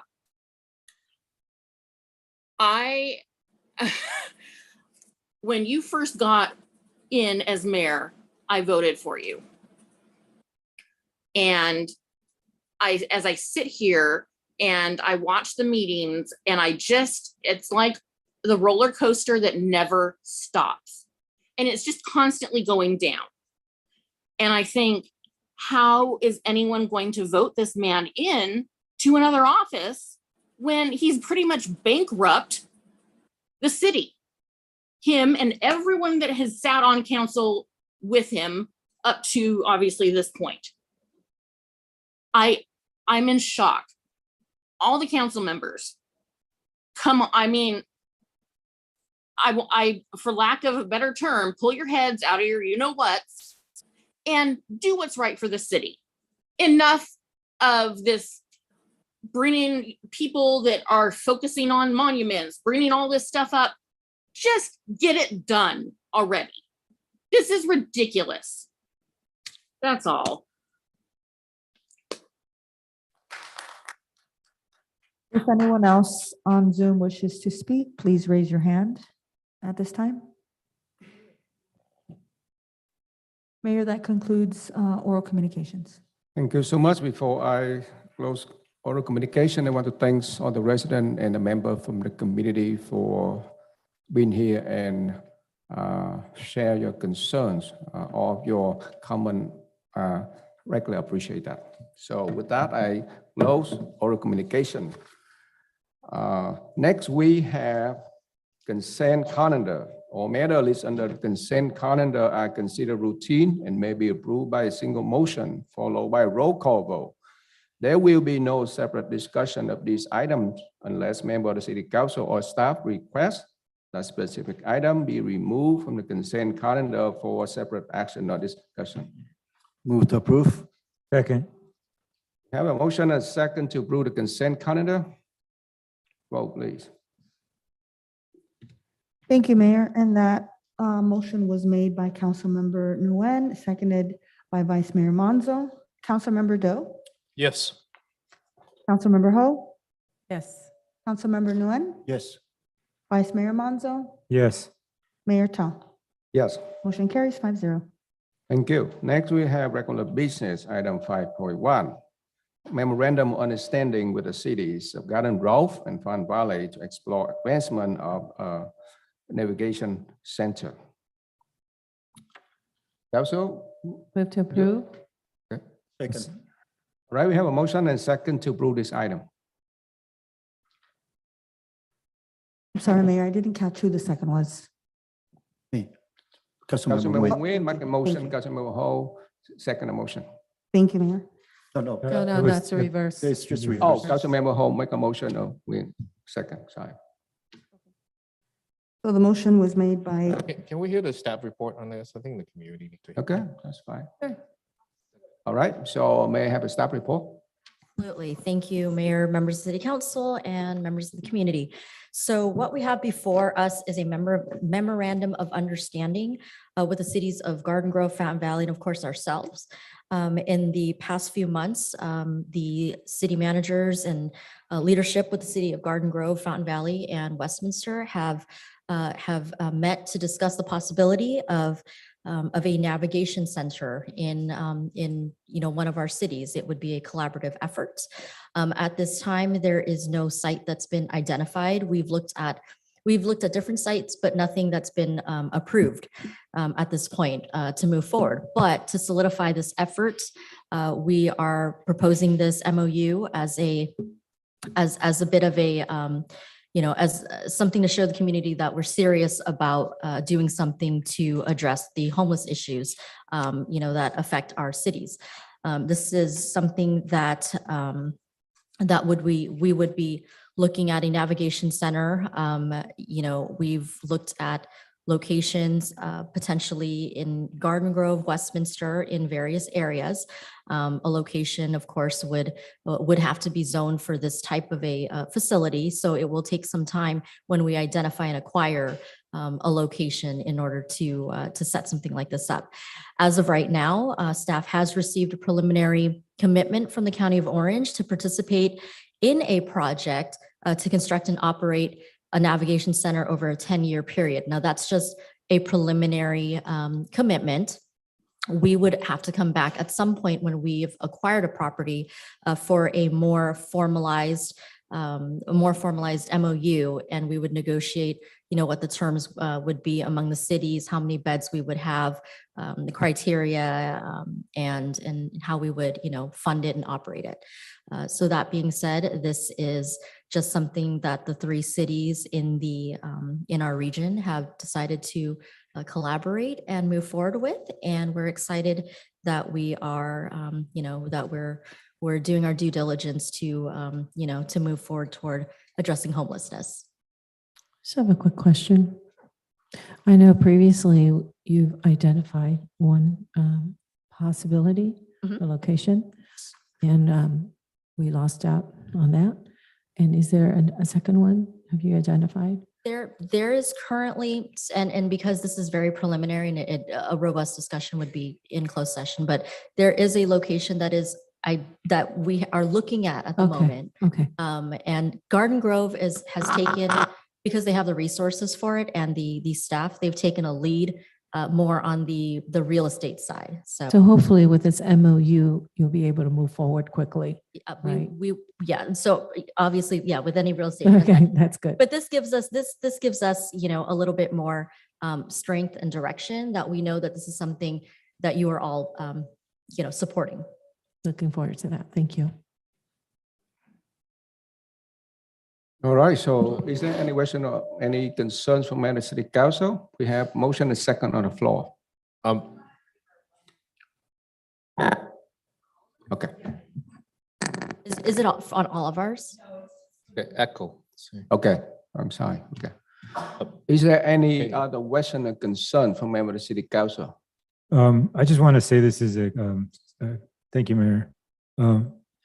This is really exciting that, you know, something that we're serious and council has spoken about this in the past. And I'm glad that every single member of this city council has the same concerns, and every single one of these council members here supported this item, and really look forward to hopefully getting something done and to address homelessness. So I just want to say to council that, you know, I'm proud and glad that we're all see this as a big issue in our city. So thank you for council for always making this important to all of us. So thank you.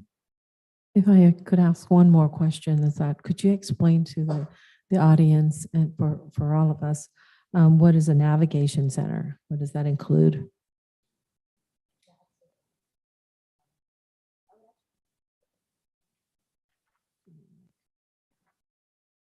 I'd probably say that Debbie might be better to address this a little bit more. She could explain a little bit. There's different types of, there are different types of housing. This is one in particular. Oh, the chief, So actually. it's not a shelter? We cannot, No, it's a shelter, right? It is. What- but it is what a, can it's we- a more than type, that. it's a type of shelter, because there's some discussions about like permanent supportive navigation center. So Darren's worked with one in Placentia, so he can explain it. Thank you, City Manager. Good evening, Mayor, council members. A navigation center, and I'll kind of surmise this. It is a shelter, but not necessarily for long-term. They try to navigate the homeless person's way through becoming not homeless. So it's placement, it's resources, it's a place to get mail, it's a place to get food, it's a place to talk with counselors and other caseworkers to try to get you back on the track you want to be. So it's not just sticking somebody in a shelter and just forgetting about them. They try to work with them and their needs to try to do the right thing to get them on the right path. So to give you an example of something that we've tossed around as an idea. So looking at, you know, the property that you talked about before, we were looking at a navigation center where you would have like an office area decked out. You would have, you know, kind of like a dorm style, bunk bed style, you know, area for, you know, residents. You have lockers set up. They would have access to resources. You know, another alternative that recognized you could have a navigation center with permanent supportive housing on like an additional portion of it. So you could have a combination. So we aren't quite sure which way we're going to go, but the first thought is, you know, a navigation center. And so that's where we're starting off with, but there are other options that we could look into as we move forward. I visited the one in Placentia and I was very impressed. So I do know what a navigational center is, and I think there's absolutely a need for that. But I'm also a believer of a more permanent housing as well. So I think that's something that we could talk about later. So thank you. Thank you. If I may, Yes, please. you know, we talk about this in the past, and you know, past leaderships say that they're gonna reach out and talk to other city and move it forward. And but it's basically just a wish. I mean, nothing come out of it. And I just want to take the opportunity to thank your leadership, the city manager. I mean, you know, you really take the efforts and have the ownership of the city, and you and your staff that go out there and actually accomplish something that we have been wishing for me, it's at least like 3.5 years. And this is it's good to see that we have to take the first step to establish a partnership with other city. Thank you very much. I appreciate that. Absolutely. I do want to make note, because this is a collaborative effort. And so obviously the cities of Garden Grove and Fountain Valley, we do meet regularly to discuss where we're at with this project. So we're definitely serious about something like that. As part of that team, I also have to acknowledge, of course, with Garden Grove doing the real estate portion of it, our city attorney's office team, Christian and Russ Hildebrand, who's actually been, you know, a part of the Placentia Center.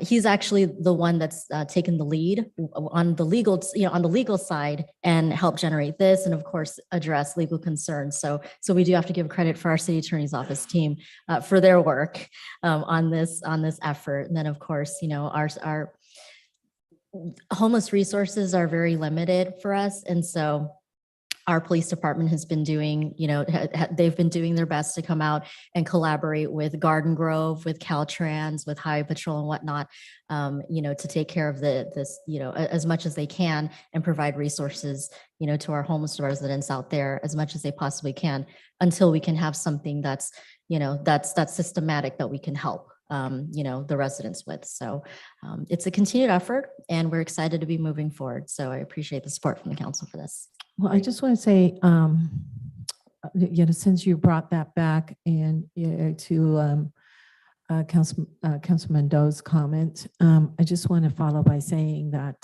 this is not a new request.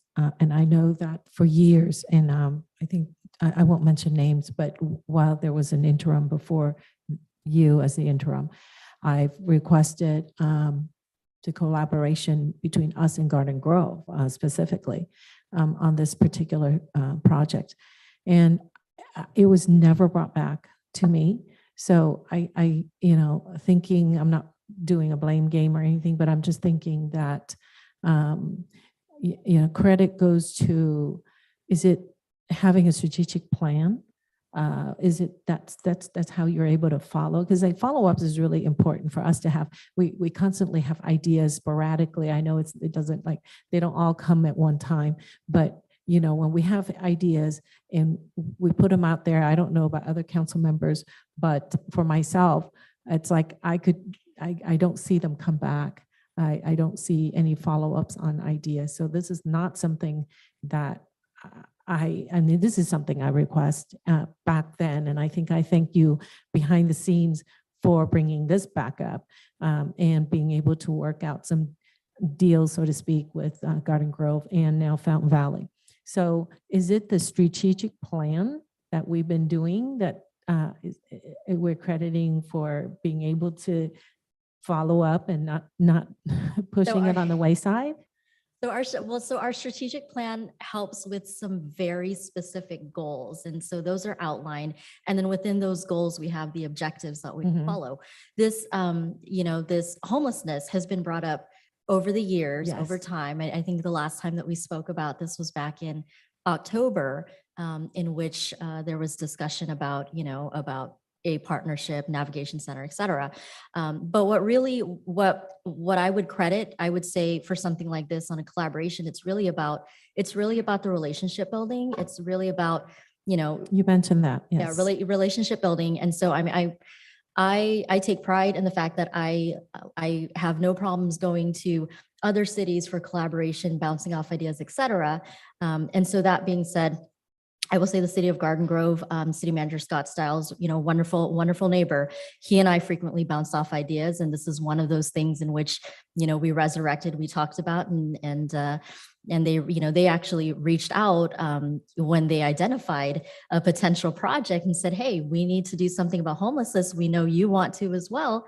Let's work together. I know that was the answer you gave me when we spoke behind the scenes, but today I'm asking, I brought that up because I want the audience, the people at home to also listen to that explanation because I want to credit you.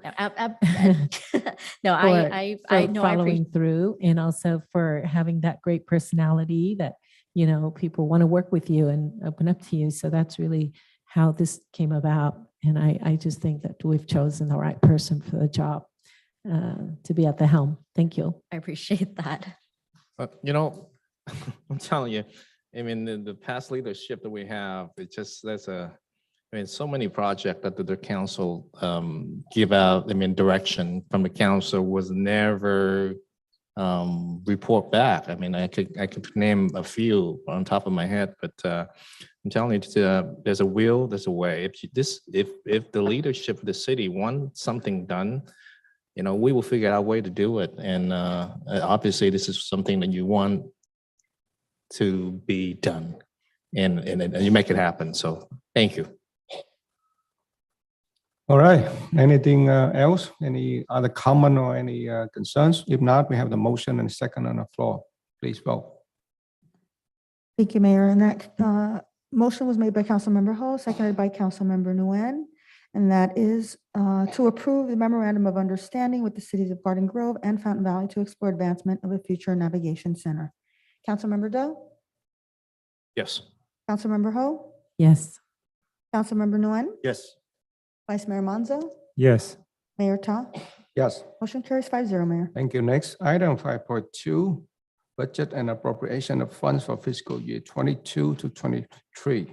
So Council, you like to have a staff report or you already have a study workshop? It's up to the Council. Vote to approve. I'll second it. I want to approve items A through All right, A we through have G. thank you so much. We have the motion and second to approve item 5.2 as recommended. Thank you. And that motion was made by Councilmember Doe, seconded by Vice Mayor Manzo. And that is to approve items A through G. And I will briefly read those. Item A is a resolution of the Mayor and City Council of the City of Westminster adopting and appropriating the budget for the 2022-23 fiscal year and authorizing the city manager to increase the 2021-2022 operating budget.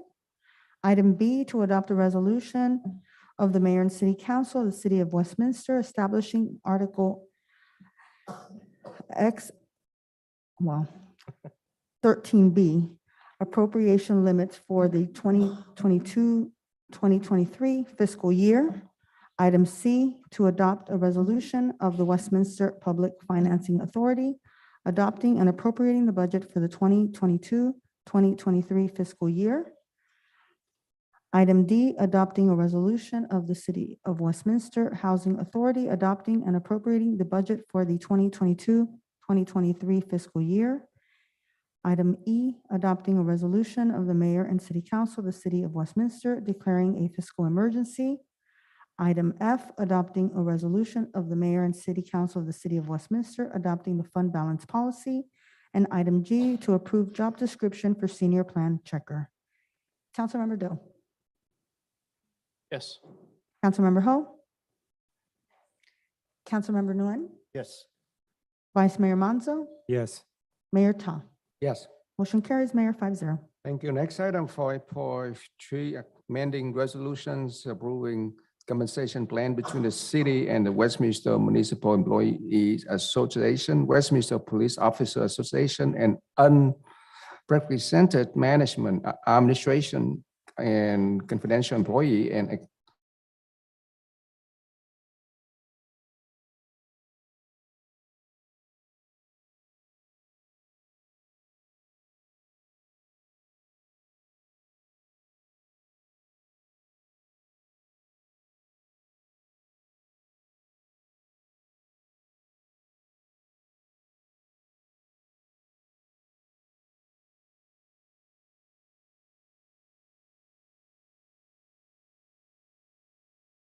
June 30, 2023. And item B, adopt a resolution entitled Resolution of the Mayor and City Council of City of Westminster amending resolution number 5116, the compensation plan for executive employees, amending Exhibit A, salary schedule for executive employees, and modifying the classification plan for the period of July 1st, 2020 through and including June 30, 2023. Item C, adopting a resolution of the Mayor and City Council of the City of Westminster, amending resolution number 5117, the memorandum of understanding for Westminster Municipal Employee Association employees, amending Exhibit A, salary schedule for Westminster Municipal Employee Association, and modifying the classification plan for the period of July 1st, 2020 through and including June 30, 2023. And item D, adopting a resolution of the Mayor and City Council of the City of Westminster, amending resolution number 5118, memorandum of understanding for Westminster Police Officers Association employees, amending Exhibit A, salary schedule for Westminster Police Officers Association, and modifying the classification plan for the period of July 1st, 2020 through and including June 30, 2023.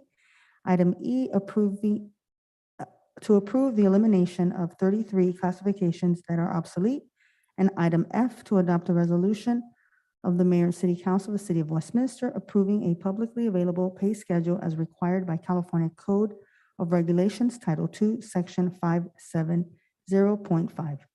Councilmember Doe, Yes. Councilmember Ho, Yes.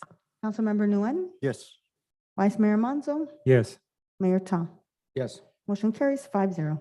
Thank you. Next item, 5.4, strategic plan, goal number 1, attract, develop, and retain well qualified staff members. Strategic plan objective, complete and deliver the result of the compensation study. So, council, would you like to have a staff report or? I think we should. I mean, I think HR has been working on this for some time. So, and then with Jody, plus Jody's sitting there ready to go. So, So before, it's true. So before, Stop laughing. he's ready. It's up to She's God, ready. up to staff. So before we start the presentation, though, I do need to acknowledge the staff that's worked really hard on this. As you all know, this class and comp study has been, an almost 6-year in the making project. And that being said, I'm very proud of the team, with Jody on as our HR director, working with Aaron and Jake, and of course, the rest of the department heads on this to complete it and bring it to the finish line in less than a year. So I'm absolutely proud of them. And I just wanted to give them the acknowledgement that they absolutely deserve in moving this forward. And this is actually the final objective on our previous 6-month strategic plan. So I'm very happy about that. Before, yeah, I am too. I'm happy and proud of HR. I'm glad that Jody's on board with this, but reminds me of one of those sayings that if you want something done right, do it yourself. So thank you, Jody. Oh, when you want something done right, you ask Jody. No. But I think in the spirit of from the comment that from the previous item, I just want to say here again, this is an item, or shall I say, how we mentioned back in when I first started with our city in 2016, 2017, we said how HR is so important, so crucial to the survival of our city. And this is the reason. And we've been asking and begging for a new director or fix HR. We needed a good person. And so thank you, Jody. I just wanted to say this last, but I figured since we're in the spirit of the moment, I've wanted to say it first and to let everybody know that when we have a good person, another really good person like Jody, we are going to be okay. So I thank you for your efforts. And we don't want to hear any more about this after tonight. We're not going to hound you about this compensation study, and I'm sure you're going to rest well from now on and you won't have nightmares about it. Thank you so much, and you can go ahead and start. Thank you for all the kind words. I appreciate that. And I'm taking a vacation after this, so.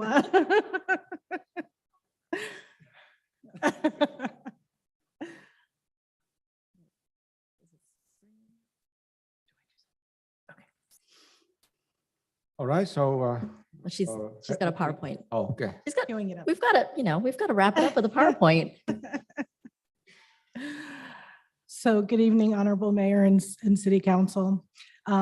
As we just discussed, I'm here tonight to discuss the last item in the strategic plan, which is complete and deliver the results of the compensation study. So tonight I'm going to go over the timeline and history that got us to where we are today. An overview of how we came to this process and the steps we took to come to our results, the results that we found, and then the conclusion based off a 2-phase approach that I've coined for this compensation. So the purpose of this is to develop the strategic planning workshop, which was held on January 17th, was to develop the city's first strategic plan with city council, city leadership, and public in attendance. During that, we came up with three-year goals, which were achieve financial stability, develop and implement specific plans for Little Town, and third, attract, develop, and retain well-qualified staff. So tonight, we're going to focus on the attract and develop and retain well-qualified staff, specifically complete and deliver the results of the compensation study. So just to bring us back to how we got here. So in December of 2016, council authorized staff to commission a classification study to identify where we landed in the market as far as pay and classifications, as well as making sure that we're using accurate job classifications for our city's purposes. In May of 2017, we executed that agreement with Coffin Associates. In 2018, Coff and Associates completed the classification component of the study. July, September, October of 2019, HR brought the new classifications to council, but at that time, Coff was unable to complete the compensation study. And so we turned to another vendor, CPS Consulting, to begin the second phase, the compensation study. In December of 2020, CPS Consultant provided a draft of that compensation study. And then on May of 2021, they submitted a final report. However, we only covered 51 classifications. And later on, we found that some of that information was somewhat difficult to verify. So we went back out to CPS to see if they could complete the comp study, and we did not get a response. So at that point, HR came to council in September of 2021 and said, can we just complete this study in-house? And that brings us to where we are today. So HR, the process to get to where we are today, HR reviewed the parameters that were originally set up between the city and CPS Consulting. We looked at things such as the comparable cities, the methodology for collecting the data, and how to assess the median salary. Ultimately, we decided that the methodology in which they pulled the information was valid, and that to make sure that we moved on with this project, we were going to use the same methodology, comparable cities, and formulas that they used to get to correct median salaries. HR then worked with the leadership team and the employee groups to identify which classifications were no longer in use to further and narrow our scope and only focus on utilized positions. HR started by pulling as much information from the comparable cities website. This included reading hundreds of job descriptions to find the most comparable classification in each city and reviewing each city's salary schedule. If staff was unable to identify key information from cities, those cities were contacted and asked to provide further information. Ultimately, we benchmarked 105 positions. Once the data was collected, it was plugged into the data sheets. The department heads were asked to review the preliminary data, specifically the comparable positions identified. And based off the data, we either finalized those data sheets or further analyzed other cities' data. We then formulated and populated the data sheets for each position, and we completed another final review with directors, and we've come to the completion of our study. So what our results were at the end of this, we still have 105 classifications that were benchmarked, but we wanted to sort of switch it up and put that in real people. So 241 people sit in those 105 positions. So what we found were that 41 staff members were 20% or below median. 28 staff members were 15% or below median. 77 staff members were 10% or below median. And 67 staff members were 1 to 10% below median, and then 28 staff members were at or above median. So what does this mean? So on what I'm calling phase 1, to sort of keep these clear, on May 11th, staff came to council and adopted new compensation plans for all of our groups and employees. At that time, we were granted a 10% increase for all staff except those that were currently paid at or above median, who would receive 4%, which will take effect July 2nd, 2022. What I'm glad to say is that after that increase, 94 people will be above median. So that was a really great outcome. So phase 2, though, would be per the compensation plan MOUs, barring no exceptions, the City Council has outlined an implementation schedule to bring all employees to median by August of 2023. The implementation is as follows. So adjust employees who are 20% and below the median to 20% by April of 2023. Adjust employees who are 15% and below the median to 15% by June of 2023. And adjust employees who are 10% and below the median to median by August of 2023. The fiscal impact to implement the completion of the compensation study and increase the wages would be $1.2 million. So tonight, staff recommends that the mayor and city council receive and file City of Westminster total compensation report as prepared from Human Resources and reaffirm the terms of implementation for the adopted employee compensation plans effective. This says, sorry, I apologize. It says July 2nd, but they were technically implemented July 1 of 2020. I'm very impressed with the schedule that staff came up with to adjust the employees, accordingly, from 20% to 15% and 10% with the time frame there. I really think that the staff have been working really hard to identify the needs to maintain our qualified people. So, I applaud for all of you working really hard on this. So my motion is to receive and file as recommended. I'll second it, but I have a quick question. Jody, for phase 2 that you spoke about, that will be the cost of 1.2. I guess the question is hypothetical. I guess it's a hypothetical question. If this council were to choose to place a ballot measure on the ballot and it only be at the 1%, would we be able to afford the 1.2? It would still be implemented if you put a 1% on, yes. It would cover it. All right, thank you.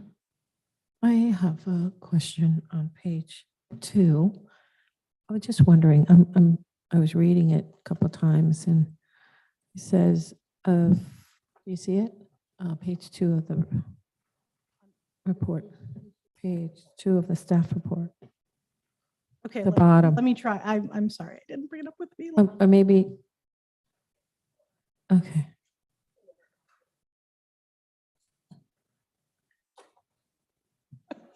I apologize.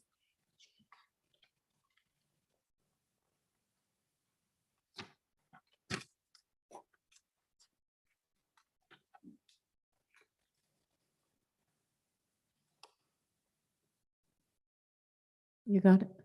Oh, okay. Okay, maybe I'm just reading this wrong, but it says of 241 authorized positions. So that's the last paragraph. I see Okay. it. 10 of which are at or above median will receive 4%, right? Correct. And then the last sentence says, with this action, 95 positions will be at median and require no further increase. Is that correct? Because why is it that, okay, so 95% will be at median, so they get no further increase, but then you've got 10 of which at or above, so you mean above only, but no. So if they're at medium already, you already said that they get no further increase. You're absolutely right. So the I was 10 confused because I was like reading that. I'm like, that's not consistent. Yeah, I know Okay. what happened. Oh, So okay. it's 10 classifications, but Uh-huh. it's 28. Let me see. No, but then 10 or whatever it is, it should be above median, will receive 4%. Not at, because if they're already at, then they get no further increase. That's what I'm saying. So you're asking me if of the 10 positions, Uh-huh. they don't get anything? Is that what you're asking? Do they not receive anything? They receive 4%. They receive 4%. So it should be 10 of which are above the median will receive 4%. Correct. Okay. Okay. So, okay. Thank you.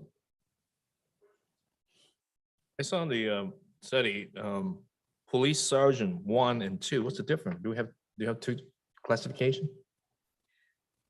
We do. It was actually quite difficult to benchmark because not everybody has a sergeant 1 and 2, but my What does that mean anyway? The two types sergeant? yes, Sergeant 1, is Chief here? Chief, yeah, Ron, can you please?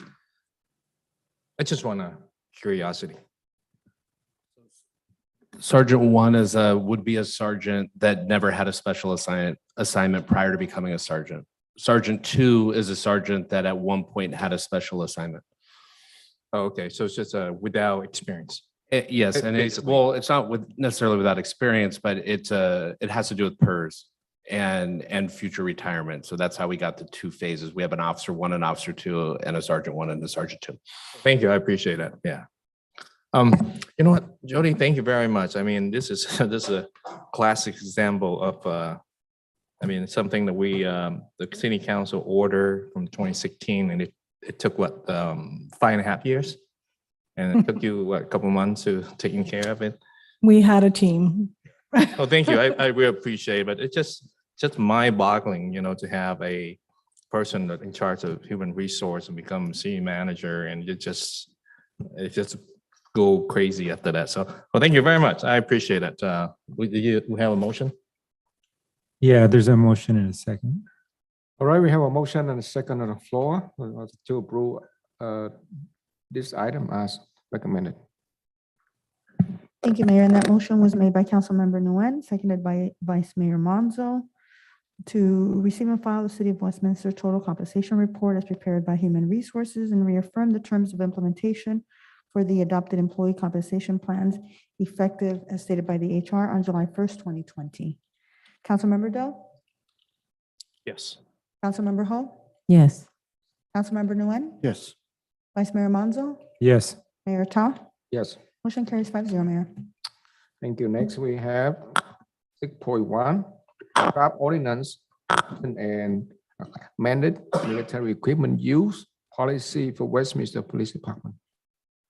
Mayor, I'm gonna invite Commander Iwashida to come up, but before this is the police department's item, I did want to clarify for the record, just so you understand the process that we've been following and what we're intending to do. AB 481 went into effect on January 1st, and this is a new requirement. It requires that law enforcement agencies need to obtain the approval of their governing body, and that's via the adoption of a military equipment use policy, and they need to do that via an ordinance.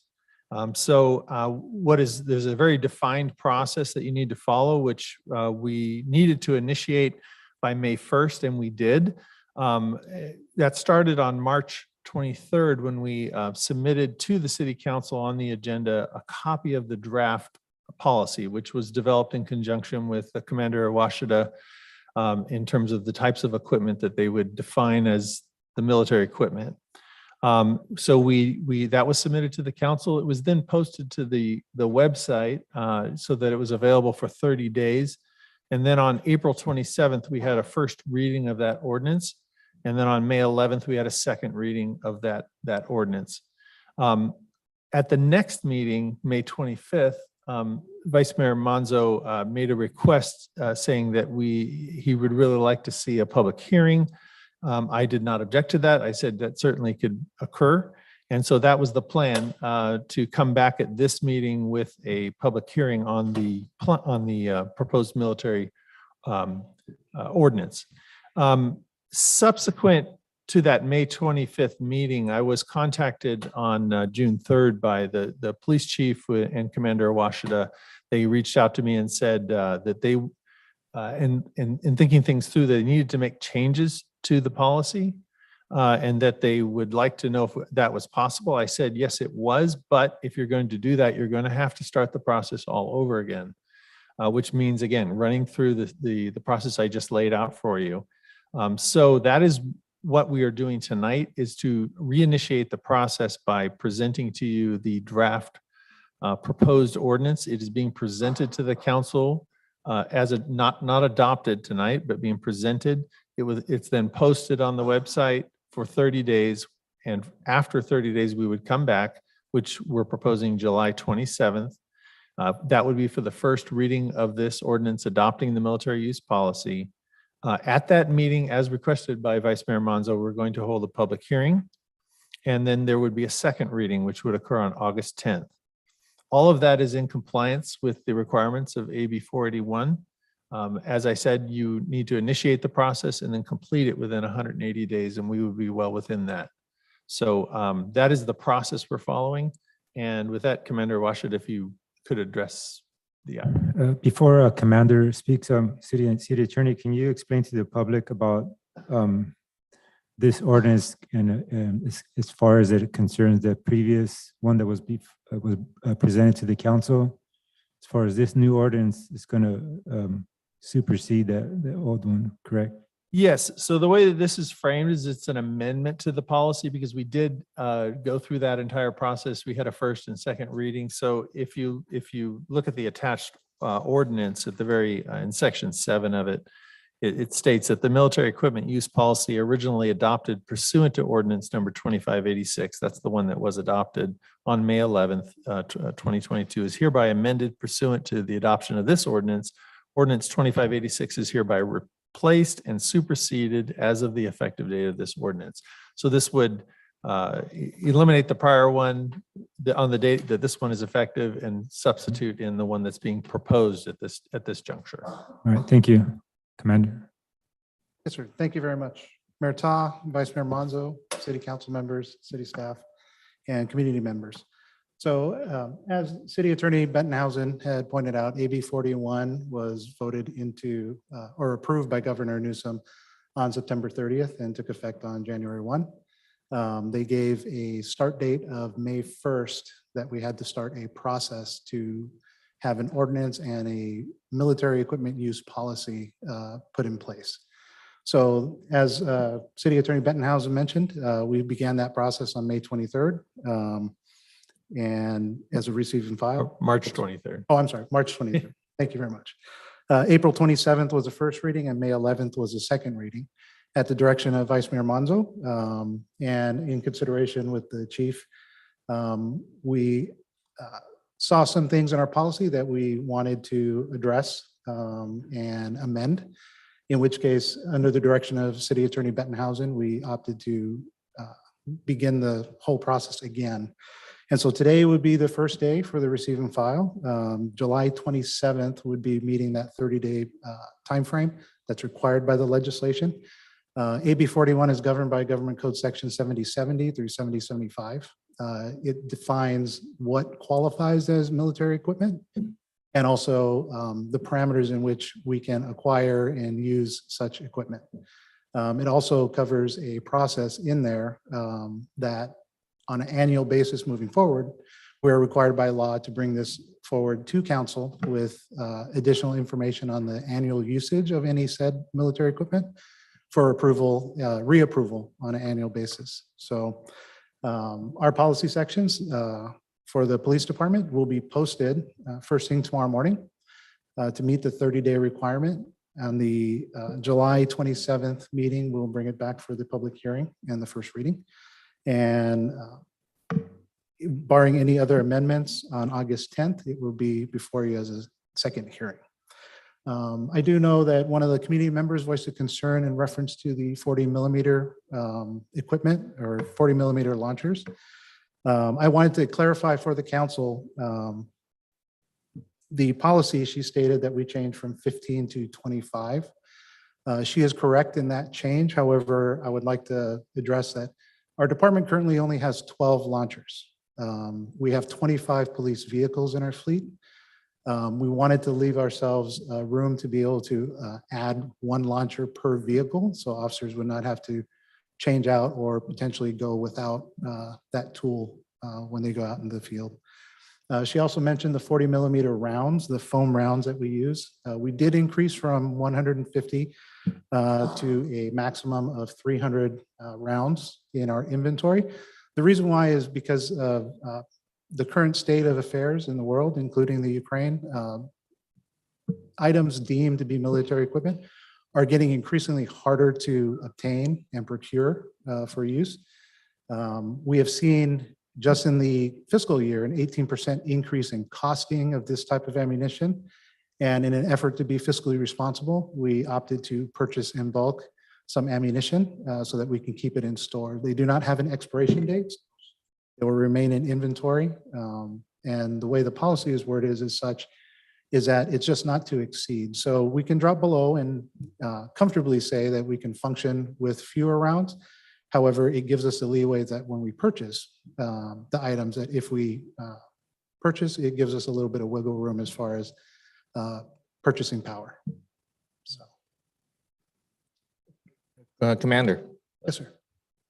Can you explain to the communities the 40 millimeter launcher, what kind of ammunition that's being used and what the purpose of that for our police officer to have that equipment inside a vehicle? So 40 millimeter launchers are commonly referred to as kinetic energy weapon as well. Essentially what it is it launches a foam projectile similar to a Nerf ball or a handball from the launcher to less lethal. Less than lethal weapon. I think the kinetic energy weapon most people are familiar with would be beanbag rounds. However, with beanbag shotgun rounds, since they're a smaller round, the kinetic energy is dispersed over a smaller area of impact, which results in more significant injury to the individual. So the foam rounds are actually much less damaging to the individual and harmful to the individual. And so it is considered to be industry standard for kinetic energy weapons for law enforcement agencies throughout the nation. Like a impact weapon. Okay.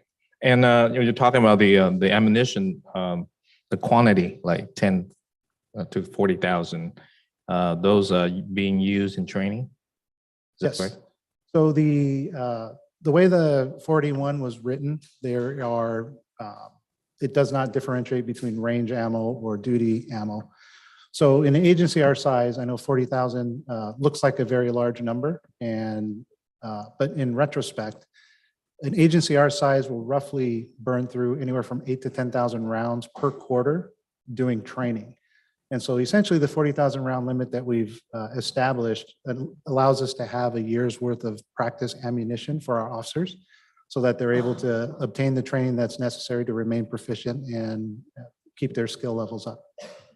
Okay, one more question. So maybe for the city attorney, maybe you can answer. What is the merit of the government code that require city have to have a city ordinance regarding the military surplus? Do we have any idea of the merit of that? Merit? Yeah. What was the reason that the government requires? I don't know the reason. I just know that it was passed and we're seeking to comply with it. Maybe you could speak to that, Commander. I believe the AB 41 was fashioned into legislation, primarily because of some of the incidents that we've experienced as a society in general, some of the public demonstrations that were held. And so the communities and society in general has spoken to the fact that they would like more accountability for these types of tools that we use. And they are tools. They are life-saving tools that afford us more options in engaging potentially aggressive individuals and be able to minimize the risk to both them and the general public. So when we're talking about military equipment, we don't talk. We're not talking about rocket launcher, anti-tank weapons that the city acquired from the military, right? I mean, we're talking about a life-saving tool that our police officer effectively use every day to protect the community. Is that correct, sir? That is absolutely correct. Thank you. I appreciate it. Commander, I have a question. Can you explain to the public, because I think the public, when they hear the word military equipment, it kind of, to the normal person is like, well, you're using military equipment on the public. Can you explain why this term is used for some of these items that the police department has in their as a tool? So I believe the term does legitimately refer to some equipment that was procured through the military, but a lot of the items in there are not military grade equipment. As an example, any kinetic energy weapon, which includes shotguns and the beanbag rounds, they're included in this. LRAD, which is a long-range acoustic device, it's essentially a very powerful megaphone. Our department and other departments have used it primarily as an announcement tool to gain compliance with individuals inside of fortified locations, to ask them to exit, to ensure that they can hear the commands clearly and concisely. So those are just some of the examples of equipment that aren't necessarily military equipment, but they have fallen underneath this assembly bill. But I mean, why do they refer to it as, I guess the question is, why do they refer to it as military equipment? In past days, they used to have the 1099 where departments could procure equipment through the military for little to no cost. It was basically a grant equipment that was being retired and such. And that falls under it. The other aspect, I believe, is primarily because people view those items as not commonplace, if that makes sense. Officers are seen regularly wearing their normal equipment and their handgun, but it's very rare, and I believe, understandably shocking at times for the public to see some of these other tools that we use come out. And I think it's incumbent upon police departments to help educate the community and explain what those tools are for. And with some of this equipment, like for those launchers, how much training is required for those? For like the launcher, the foam projectile launcher, what's the training? So California Post requires instructors to attend an instructor's course. It's a week-long course that teaches them on the proper usage and deployment of the item. They then can train other individuals. We do have an in-house instructor at our department. No officer is allowed to go 10-8 or go out in the field with these weapons or be authorized to use it until they've received additional training from our in-house instructor. All right, very well, thank you. Yeah, I think each officer have per post standard have to requalify with that launcher once. I feel like once a year. I feel like I have to do that like once a year. It's something with a taser, so very strictly mandated by post. So the only thing I'm sure you're talking about the AR-15, right? That's probably the only military grade rifle and that the police officer are using right now, and that's a result of the Hollywood robbery that's back in the 80s, right? Is that 80s and 90s, early 90s, where suspect using a military grade AK-47 shootout in Hollywood, and police officers run to gun store and try to borrow the AR-15 and come out and combat those suspects. So, thank you, sir. Thank you. All right, so do we have the motion for this item? Motion to receive and file. Second. All right, thank you. We have the motion and second to approve this item. That motion was made by Vice Mayor Manzo, seconded by Councilmember Doe. to receive and file the draft ordinance adopting an amended military equipment use policy for the Westminster Police Department and its related attachments. Councilmember Doe, Yes. Councilmember Ho, Yes. Councilmember Nguyen, Yes. Vice Mayor Manzo, Yes. Mayor Ta. Yes. Motion carries 5-0. Thank you. Item 6.2, designation of voting delegate and alternate for 2022 annual League of California Cities Conference to be held in Long Beach, California. So, I'd like to go if, all right, that's good. want to go. So based on the staff report, we need one regular voting member and 2 alternate. I'll be the alternate. All right, good. So we need another alternate. Well, so you don't need, Only one. yeah, you only need the delegate, but you can have option for alternates, which Right. help. In the past, we have used alternates. All right, so who would be regular? There's no need for 2 alternates, right? There's not a need, but there is opportunity if any of the council members want to go to the conference, that's All right. always part of your, your thing. But as far as the delegate, you only need 1 voting delegate, and then, you can have up to 2 alternates. All right, so Councilmember Doe, would you like to be like a regular or would you like to be alternate? I would like to be a regular. Okay, so Councilmember Doe will be, Except September, something is 7, right? yeah, September, yes. So Councilmember Doe going to be a regular voting member and Councilmember Ho going to be an alternate voting member. And we may need another alternate voting.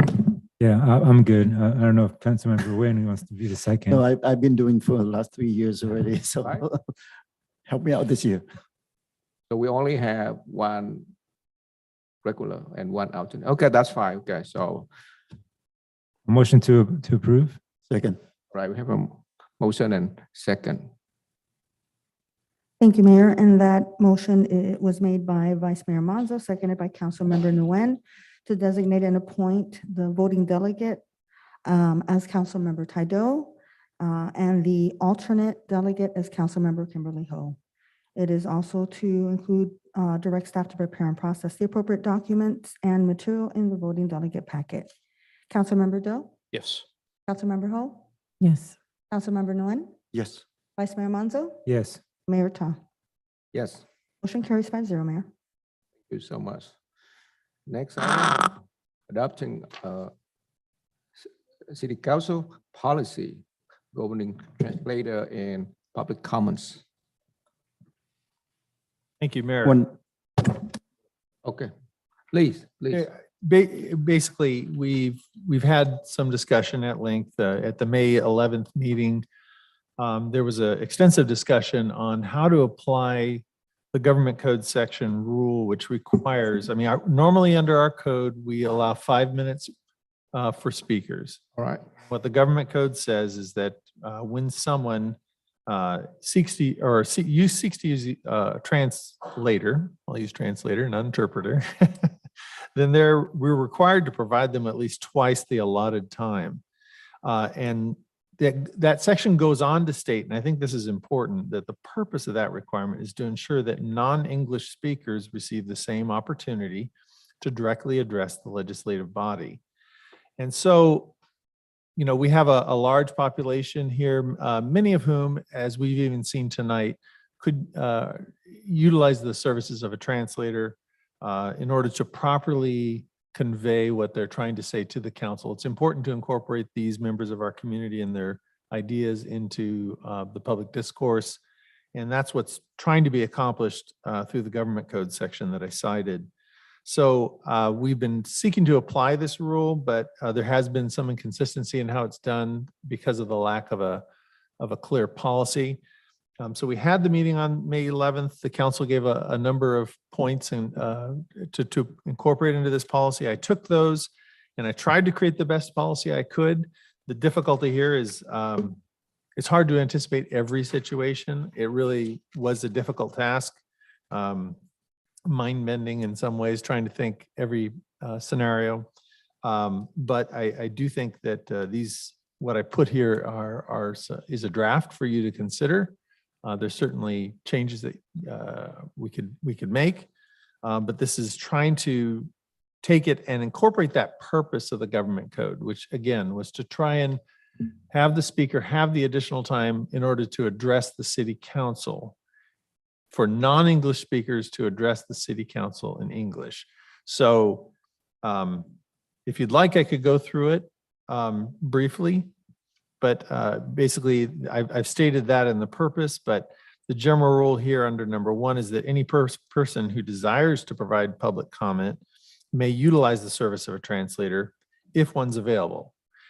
And the second part is that the city has no legal obligation to provide translators at public meetings, but the city may voluntarily choose to provide them from time to time in the city's discretion. Now, currently, we are providing a Vietnamese translator, but that we may or may not do that in the future. So this rule is trying to just say that from time to time, we may provide it. And right now we are. Number 3, speakers are free to provide their own translator, so they can bring someone up and translate. Any non-English speaking person who requests the services of a translator for the purpose of translating their comments from another language into English will be given double the amount of time normally allotted. So that's the rule about doubling the time. But then the next section is trying to qualify that, to clarify how that's going to apply. Additional time is only going to be granted if the speaker actually utilizes the services of a translator in seeking to communicate their comments. So you actually have to use one. You can't just come up and speak in another language, and you have to, the translators to come up and you actually have to utilize them, because that is what the code section requires. 2, the additional time will not be granted in situations where the speaker seeks to self-translate their own comments into English. Now, the reason why I put that is that that person is only granted the normal amount of time because that it recognizes the fact that that if a speaker is able to translate their own comments, they have the ability to properly communicate to the council, which is the underlying intent, to try and help them in their communication. So it's utilizing someone else as a translator. C, translations from English into another language, so the other way around, whether made by the translator or by the speaker, are not going to qualify for additional time. Again, that goes to the underlying policy. You're trying to communicate to the council from non-English speakers to English. And it recognizes the fact that we don't want to be granting special privileges to people that other people in the audience aren't enjoying. The purpose here is that people who speak English well are able to properly communicate to the council. And so we're trying to level the playing field. People who cannot speak English as well as others, we're trying to facilitate to give them an equal opportunity to level the playing field, not give them a special privilege. D, the normal allotted time is usually 5 minutes pursuant to our code, and the speakers are free to use that time to make comments authorized by law and which are within the subject matter jurisdiction of the council. They can use that time however they want, as long as it's not an illegal purpose. This includes the ability to use, and this is really within your discretion, this includes the ability to use a portion of that time to translate their comments into a language other than English. So they're given 5 minutes, and if they want to use half of that time to say it in Vietnamese or say it in Spanish or another language, they can do that, but they're not going to get double time. You're free. I don't think we want to get into the business of telling people how to use their 5 minutes. I think if they feel that they are going to criticize the council or say something positive to the council in Vietnamese or whatever they want, we should let them do so. They're just not going to get double time for that. Unless they need to utilize a translator. If they do, then we should grant them the time. Regardless of their ability, if someone does not request translation, they will only be granted the normally allotted time to speak. Now that occurred tonight. We've had a couple people who arguably could have asked for a translator, but they did not. And they spoke in English and sought to communicate, but they had 5 minutes time because they did not ask for the translator. I also have a section here under F. In seeking to apply this policy, the council should try to err on the side of granting the additional time whenever a speaker is reasonably requesting a translator and a translator is actually used to translate their comments from another language into English. The city should not second guess the speaker's motives or their ability to communicate in English. And that has come up a couple times where we're trying to guess whether or not that person can communicate in English. I think we should err on the side of caution in granting the time if they're seeking to use a translator. G, individuals should never be dissuaded from asking for additional time whenever they feel it's necessary to communicate with the council. Part of that goes to the idea that there may be people who can speak English, but they feel like they could better communicate it in Vietnamese or in Spanish or in another language. That's just their native tongue. So even though maybe they could communicate, we're not going to second guess that. I think we shouldn't dissuade them. But on the other hand, I added to say, but intentionally trying to seek additional time when it's not actually needed by that person is improper and an abuse of the system. In those situations, that person is being deceptive to get that additional time, and they're trying to seek or gain rights and privilege which other people at that meeting don't enjoy. So granting additional times in those situations also means that it will necessarily take longer for the city's business to get done, and it means that other people in the audience are going to have to wait longer to get their items addressed. So in those situations, speakers are requested to keep that in mind before they make a request for additional time. But again, I start with a statement that we should never dissuade people from asking if they think they need it. And the council reserves the right to deny additional time in any situation where it's clear from the evidence that the policy doesn't apply. And also number 5 there, that public criticism of public officials is allowed under the Brown Act and during public comment. However, the council reserves the right to stop a speaker if their comments are unlawful or not within the council's subject matter jurisdiction. So I think that's come up in some instances where we've had people bringing up personal comments that really have nothing to do with council business, talking about their personal lives, and that really isn't within the jurisdiction of the council and should not be part of the public comment. So with that, that's my attempt to try and put those rules together. Certainly, I'm open to changing them. I think there was a reference to using interpreter versus translator. I did go through it and I didn't see where I used interpreter, but certainly if I did do that, translator is the word. So we've actually in previous reports have used interpreter because in the context it's correct. So to just address that, but the government code incorrectly uses translator. So for consistency purposes, we've just used translator for this resolution. It doesn't. I want to thank the city attorney to, as he put this one together, he gathered our ideas from the last meeting. I have a chance to read thoroughly on this. There are a couple of questions that I'd like to clarify in this document. First of all, translation must be, this is item E, translation must actually be requested and used to be granted the additional time. I'd like to ask when is it going to be and how is it going to be done? Is it going to be done at the time that they fill out the green slip, or how are they going to get that? Just want to make sure. I would say that you would gauge that from the point that they start. If somebody comes up and either asks for it, or if we're already providing it and I don't know, they wave at the translator to come up, that's the same as asking for it. We shouldn't be overly punitive. I think the reason I said that is because I know that the city clerk a couple of times said that you are welcome to fill out the green slip, and then if you ask for I don't know whether we have a check mark there for a translator needed or something like that. We may as well do that so that the translator get an idea that he was going up, and then he's ready for that.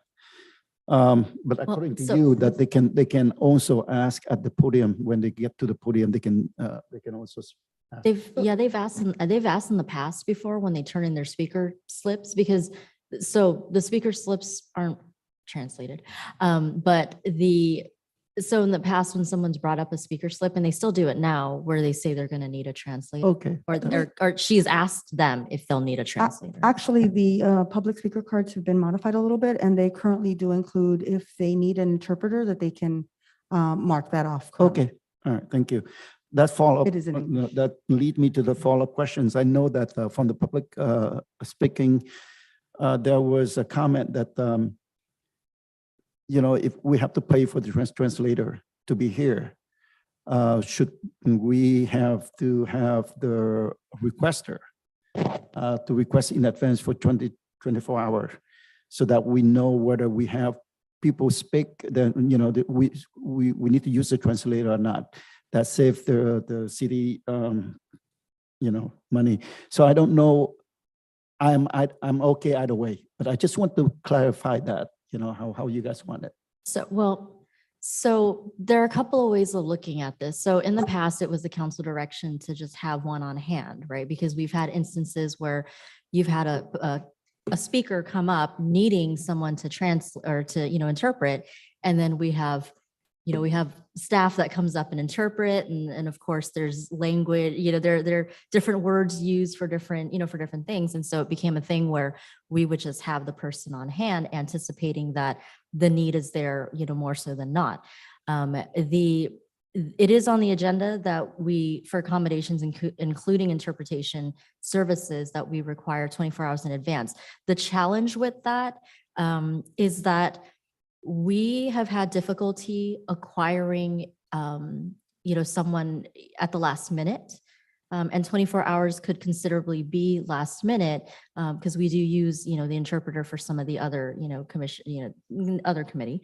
And so you run the risk that if someone made a request at 24 hours, specifically because Vietnamese is, it's very unique. And again, we don't have very many locally who could, come at 24 hours. That's why we've still continued having a person. So in line with the council's direction of providing the service, but also to ensure that we have the person available if the need arises. So my follow-up question is that how do you deal with the situation that we have like last Monday that we have, let's say that we have a budget study meeting and then somebody jump in and then they want to talk about it and they want to have a translator. What are you going to do? In that case, we would attempt to use staff, but we had used staff at some point and there was some criticism there, not so much, the council per se, but we did have members of the community who criticized our bilingual skills that we had on hand. It's not uncommon at other cities to use staff. We would essentially have attempted to do that. Staff being Jake, staff being Jake in particular, let's just not the elephant in the room at this point, but that's what we would have done as an alternative. I would say in other cities where members of the public who require an interpreter, generally what they do is they bring like a friend or a neighbor or a family member that comes up with them, and they'll do the interpretation there. And they don't provide, the city doesn't provide an interpreter. We just have that added bonus that we've had someone here for, notwithstanding COVID, but we've had someone for the last few years. Thank you. Yes, I have a question for our city manager. So I think we all want to know that we've been having our translator for every meeting. So that's for the council meeting only or for the other commission meeting? So we have someone regularly for the city council meetings only. Right. Yes. If any of the other commissions or committees have a need for an interpreter, they'll have one. So like, for example, our Quang Tri Monument Committee. So they have to request in advance. But they would request in advance, yes. All right. So, and then does our city pay like the translator hourly or monthly? So depending on the interpreter that we've used, but there's an hourly rate with a minimum. So right now, I forget what his rate is. I haven't looked at his invoice in a while, but it's generally like it's 3-hour minimum for him, right? Yeah. So he has a 3-hour minimum, but generally it's because it covers obviously the travel time to be here, and 3 hours is pretty standard. Our previous ones that we used also had a minimum. So based on the language in this proposed ordinance, our city has no legal obligation. We never have a legal obligation to provide an interpreter, but we do it as a service to the community. So even if we approve this ordinance, proposed ordinance, Mhm. now we still hire the translator. That to is, help. that is a policy decision that's up to the city council. Got it. I would say, we have the Vietnamese interpreter because that is the language that's the most challenging to interpret and have someone interpret. I will say that if we've had needs for Spanish speaking, we do have staff on hand who can interpret in Spanish, which would be Adolfo, Lucy, Abby. Oh, we need to send back Adolfo back to Vietnamese school. 80 cents an hour, that's the motivation right there. You know what, I appreciate the city ordinance. I think it's important. I think it only makes sense when we have 40% of the population of Vietnamese American, and most of them unable to understand English enough to come here and address the city council. And to me, it's an informed community, it's a strong community. Our community need to be informed of what's going on in City Hall, and that's why we have the council adopt the policy to have a translator. I like what all the verbiage on this ordinance. Just want, I'm wondering if the city clerk, is that too much trouble? We can have like a speaking form request, maybe we can have it bilingual. To check the box. Yes, Do you need that won't be a translator? problem. And just one more thing, I just want to make sure that every time we have the public forum, we just need to address the public that we have to respect everyone the right to speak to the council, and there would not be any intimidating or harassment when the person finished speaking. So I heard somebody booing a member of the community after there's a public comment. That is not acceptable. We need to provide a safe environment for the public to come here and speak. So I don't know how we're gonna send that message across. Maybe before the council meeting, we can have the translator say it and or something. I just want to make sure that that would not happen again. This council, the chamber, going to be a safe place for people to come here and speak their mind. Well, we can certainly, so this is a resolution on ordinance. But we can certainly incorporate some of the language that's in here or reference this resolution in the agenda. We do have our decorum posters that are here that, were adopted a few years ago. But it's also, at the end of the day, with managing crowd control in the council chambers for this council to address that. But I think it's a good idea to remind the council, to remind the public to be respectful. Sure. Yeah, maybe we can just make mayor or somebody can make an announcement before. Yeah, that we can incorporate some a very brief language. Yes, sure. Have to be free of any form of intimidation, because it happened in the past. People happen inside when out to the outside a couple of years ago, right? If you remember. But I saw that I did not appreciate it. I don't like that, and of course, it's a public comment. So we just want to make sure that everybody who come here address the city council and they feel 100% safe. Okay, thank you. Could we have the policy or something posted so that, if they do that, let's say that the mayor, warn them for a number of times and that person continue to do it, there is a point that we have to have the person removed from the chamber, or else this keep going throughout the night. So I don't know whether it is legal for the council or for the mayor to ask for removal or something like that. Yeah, there's a process though. So usually what you do is it's someone who's being disruptive to the meeting. So you have the right to conduct the people's business.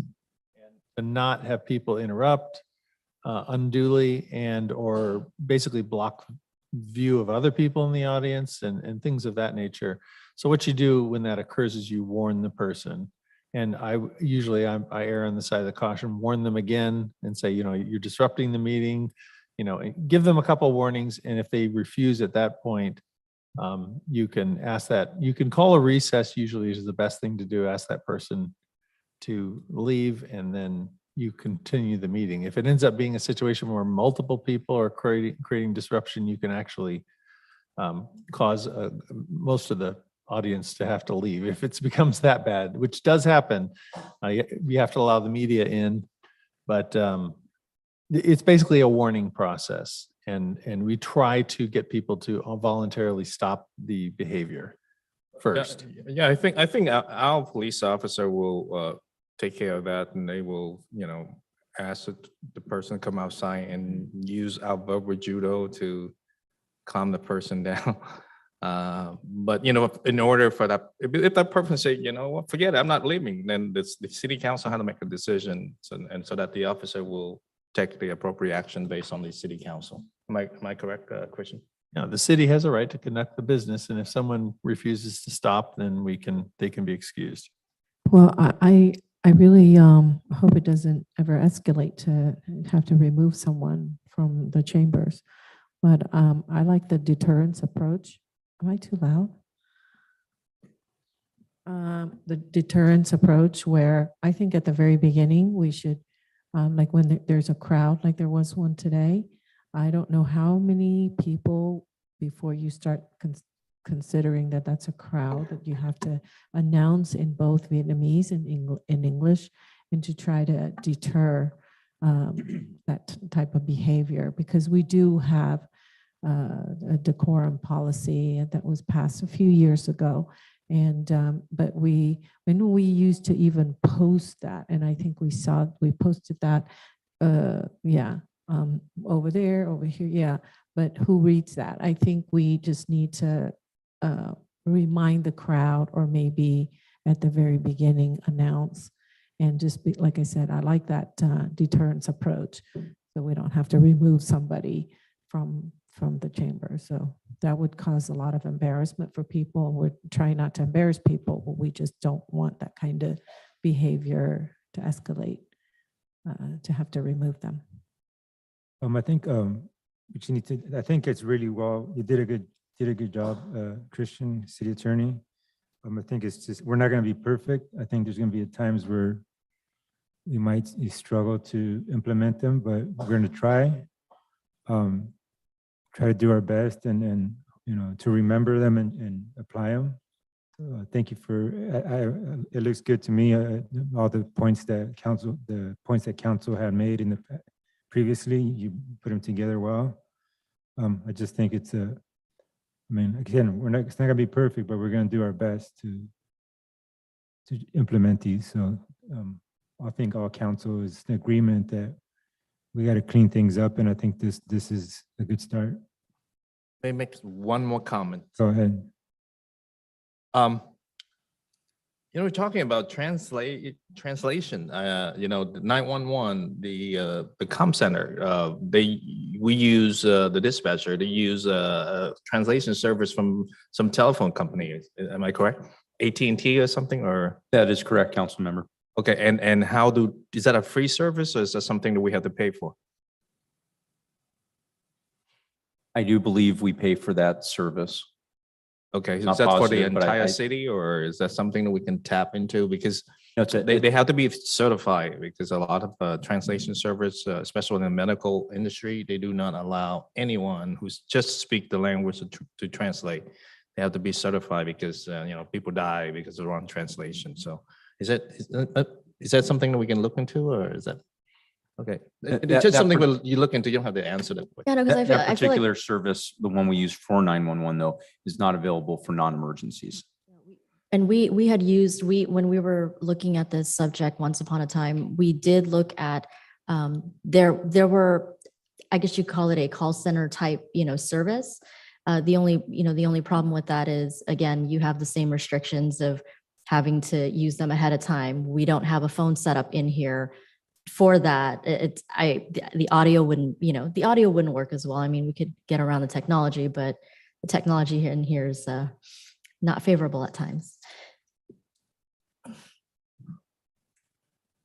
Can we, I was just thinking, just to help out the mayor, can we put it on the, just like on the agenda? So Yeah, like sure. a reminder for the mayor to, when he's going to open oral communication, just to have it on the agenda for him to Right. remind them, make a quick announcement, and just to help the situation.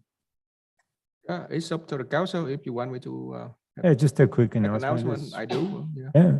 It's up to the council. Yeah, I think so. I think it would be good. Just a quick announcement that I just want to remind the public that we have to be respectful to each other and Are we allowed to have that kind of language on the green paper? When the people they, On the green slip? yeah, on Yeah, the, absolutely. on the green slip? Yeah, you can absolutely put some rules on there and okay. reminders, and you can put it in the agenda as well. So we can put it everywhere. But then wouldn't you want that in 2 languages, at least if you have Vietnamese audience? You know what I'm saying? So I think we should have like English and Vietnamese. Am I correct? For On the green slip on the slip, well, so we're gonna, or so Spanish? Yes. they're gonna work on an expanded version of the speaker slip. So we can, you can certainly. No, put it's up out- to the council. If the council really want to have that, or if the council doesn't. Well, just, I mean, if it's Yeah. something that we're gonna adopt as policy and we have some guidelines, we can certainly incorporate it in something, in the speaker slip regardless. Council doesn't have to Okay. vote on it. We All right. do it. no, but what I was saying is that if you're going to make an announcement at the beginning, it should be in English and in Vietnamese. So maybe somebody else should be making Yeah. that announcement. Okay, I Yeah, agree. I Okay. think the Yeah. mayor can do it in English and then Okay. we'll have the interpreter, the And let the translator. city manager do it. The The translator. city clerk should do it, and then there'll be a translator.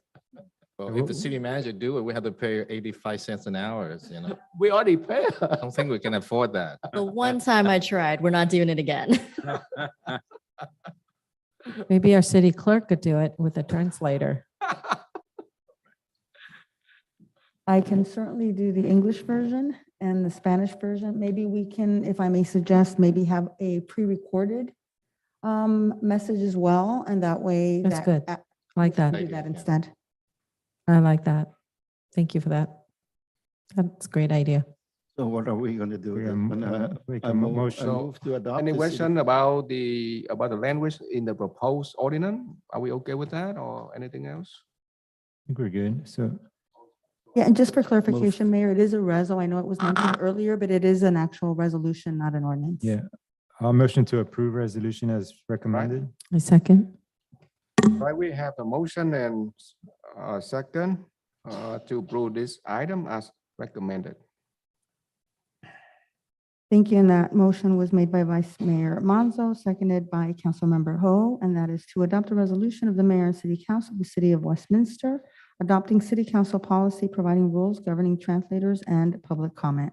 Councilmember Doe, Yes. Councilmember Ho, Yes. Councilmember Nguyen, Yes. Vice Mayor Manzo, Yes. Mayor Ta. Yes, Motion carries 5-0, Mayor. thank you so much. Next, we have comments from city council agency member, including AB 1234 report when required. I need a volunteer. Like to speak first? Okay, I can go first. Well, same thing again. I want to thank our city staff, city attorney, city manager, and everyone for, for your effort, dedicated effort. Move the city forward. I know there were a lot of works that you guys put in. I didn't realize that last Monday was a holiday. It was a holiday. People asking me, why have the meeting in the, I thought today is a holiday. I said, I don't even know it's a holiday, but I know that we have a meeting that we have to go. But we appreciate that you put the time in and effort, all the effort. So once again, thank you very much for that. I'll go next. Yeah, I guess it was I believe it's the first Juneteenth, official Juneteenth observation holiday. So that's, since it's new, maybe that was the reason.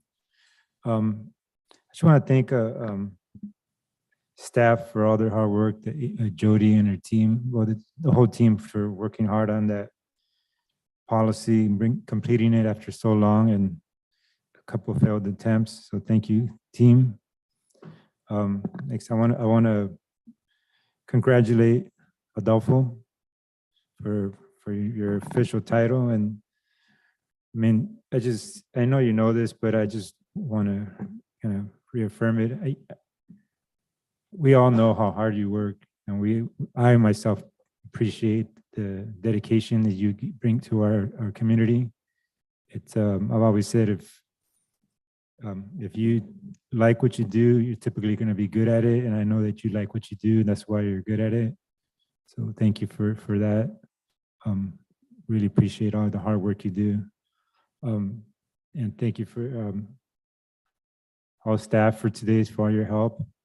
Thank you for council for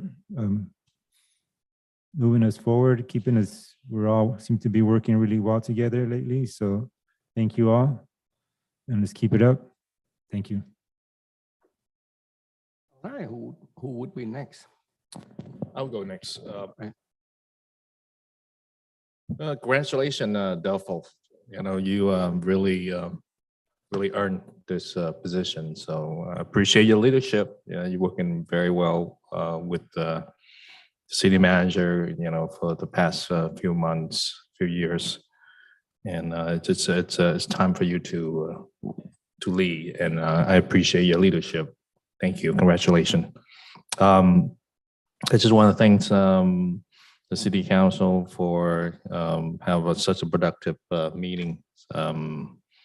You know, 10:20, you know, but it now still open. We can go grab a number one.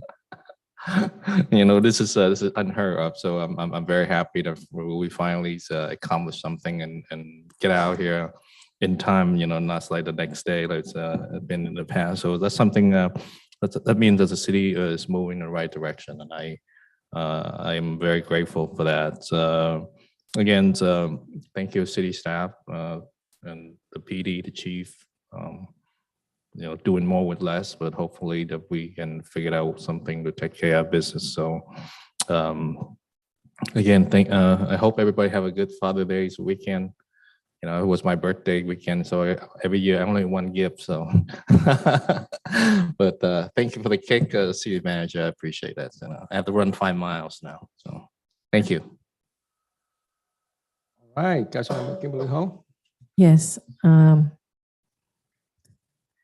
Well, when you mentioned about the 5-mile run, I do have a confession that it was more like a 0.5 mile, if that. So but I did a run. Yes, mine was a 0.5K. I had a great time. So it's funny. Well, I just want to also echo the congratulations to Adolfo. Well deserved. I'm so happy that that's finally official. And so you're here to stay. You'll be a very good partner for Christine.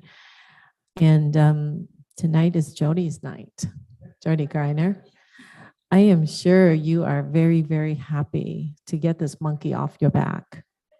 And so are we. We are just so happy because, you know, we've been dreaming this day to have this conclusion of the, you know, compensation study. I am not going to ask why something takes only not less than a year that actually took 6 years to accomplish. But you know, I think the power is within. So we you know, we've got a lot of very smart and talented people in our city, right here, City Hall. So we need to make use of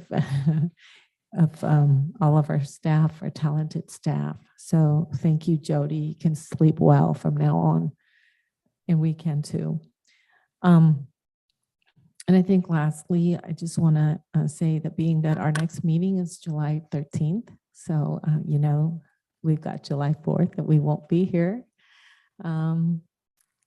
And I just want to say, I just want to say a few words because I know that when we resume the next time, it'll be July 13th. Is that correct? Yeah. So happy Independence Day to everybody. I know when it comes to July 4th, all you can think about is your barbecue and it's having a barbecue and a picnic right in the backyard. But we want to, I just want to say that I am thankful for our country, the USA. I'm very thankful for the freedom and for all those who have died defending our freedom. I'm very thankful, and I know that we only have a few minutes to speak tonight, so I just don't want to part without saying that I am thankful for the United States of America, and I'm glad to be in this country and be a citizen of this country. Thank you. Wow, I really appreciate all the comment made by member of the City Council. I think that we have been really productive the last several meetings, and I think the community, they really want to see that. I'm so happy to see that our staff, especially our city manager, assistant city manager, have a lot of fan in the community. It means that you've been serving really well, and Adolfo, it's not a surprise, you know, he's been helping the community and he respond all the concerns regarding issue of freeway 405 for many, many years. I really appreciate that. I think that for the past several years, a lot of concerns from the community. And I really miss Officer Paco. I think I love him so much. You know, he's a rec access, really helpful for our department. I still remember the moment that I went up to Riverside along with Officer Harmon and other officers to pick him up. Excellent. So I wish him a really good retirement, but I think he's still really active. I mean, like, I couldn't believe it. He's like 11 years old, but he's kind of really active, and I loved. I don't know how can we have second Paco. We probably would never have that. So, and I wish everyone in the committee have a really Independence Day celebration. And we continue to honor our men and women who've been sacrificed for our freedom. And I'd like to adjourn the meeting in memory of Mr. Roberto Avila. He was a longtime resident of the city of Westminster and worked for the city as a crossing guard for the past 12 years. He tragically passed away in a traffic collision earlier this month. So the meeting, you know, is adjourned in memory of him. So with that, our next regular meeting will be on Wednesday, July 13, 2022 at 7 p.m. Meeting adjourned. So Adolfo, just for the record, I don't want to be left out by not congratulating you. So congratulations. It's too late. It's already off. It's the mayor already adjourned the meeting. Sorry. It's never too late. Thank you, sir. I'm dreaming, Ernie. So I lied to my wife. I said like probably before midnight. Wow.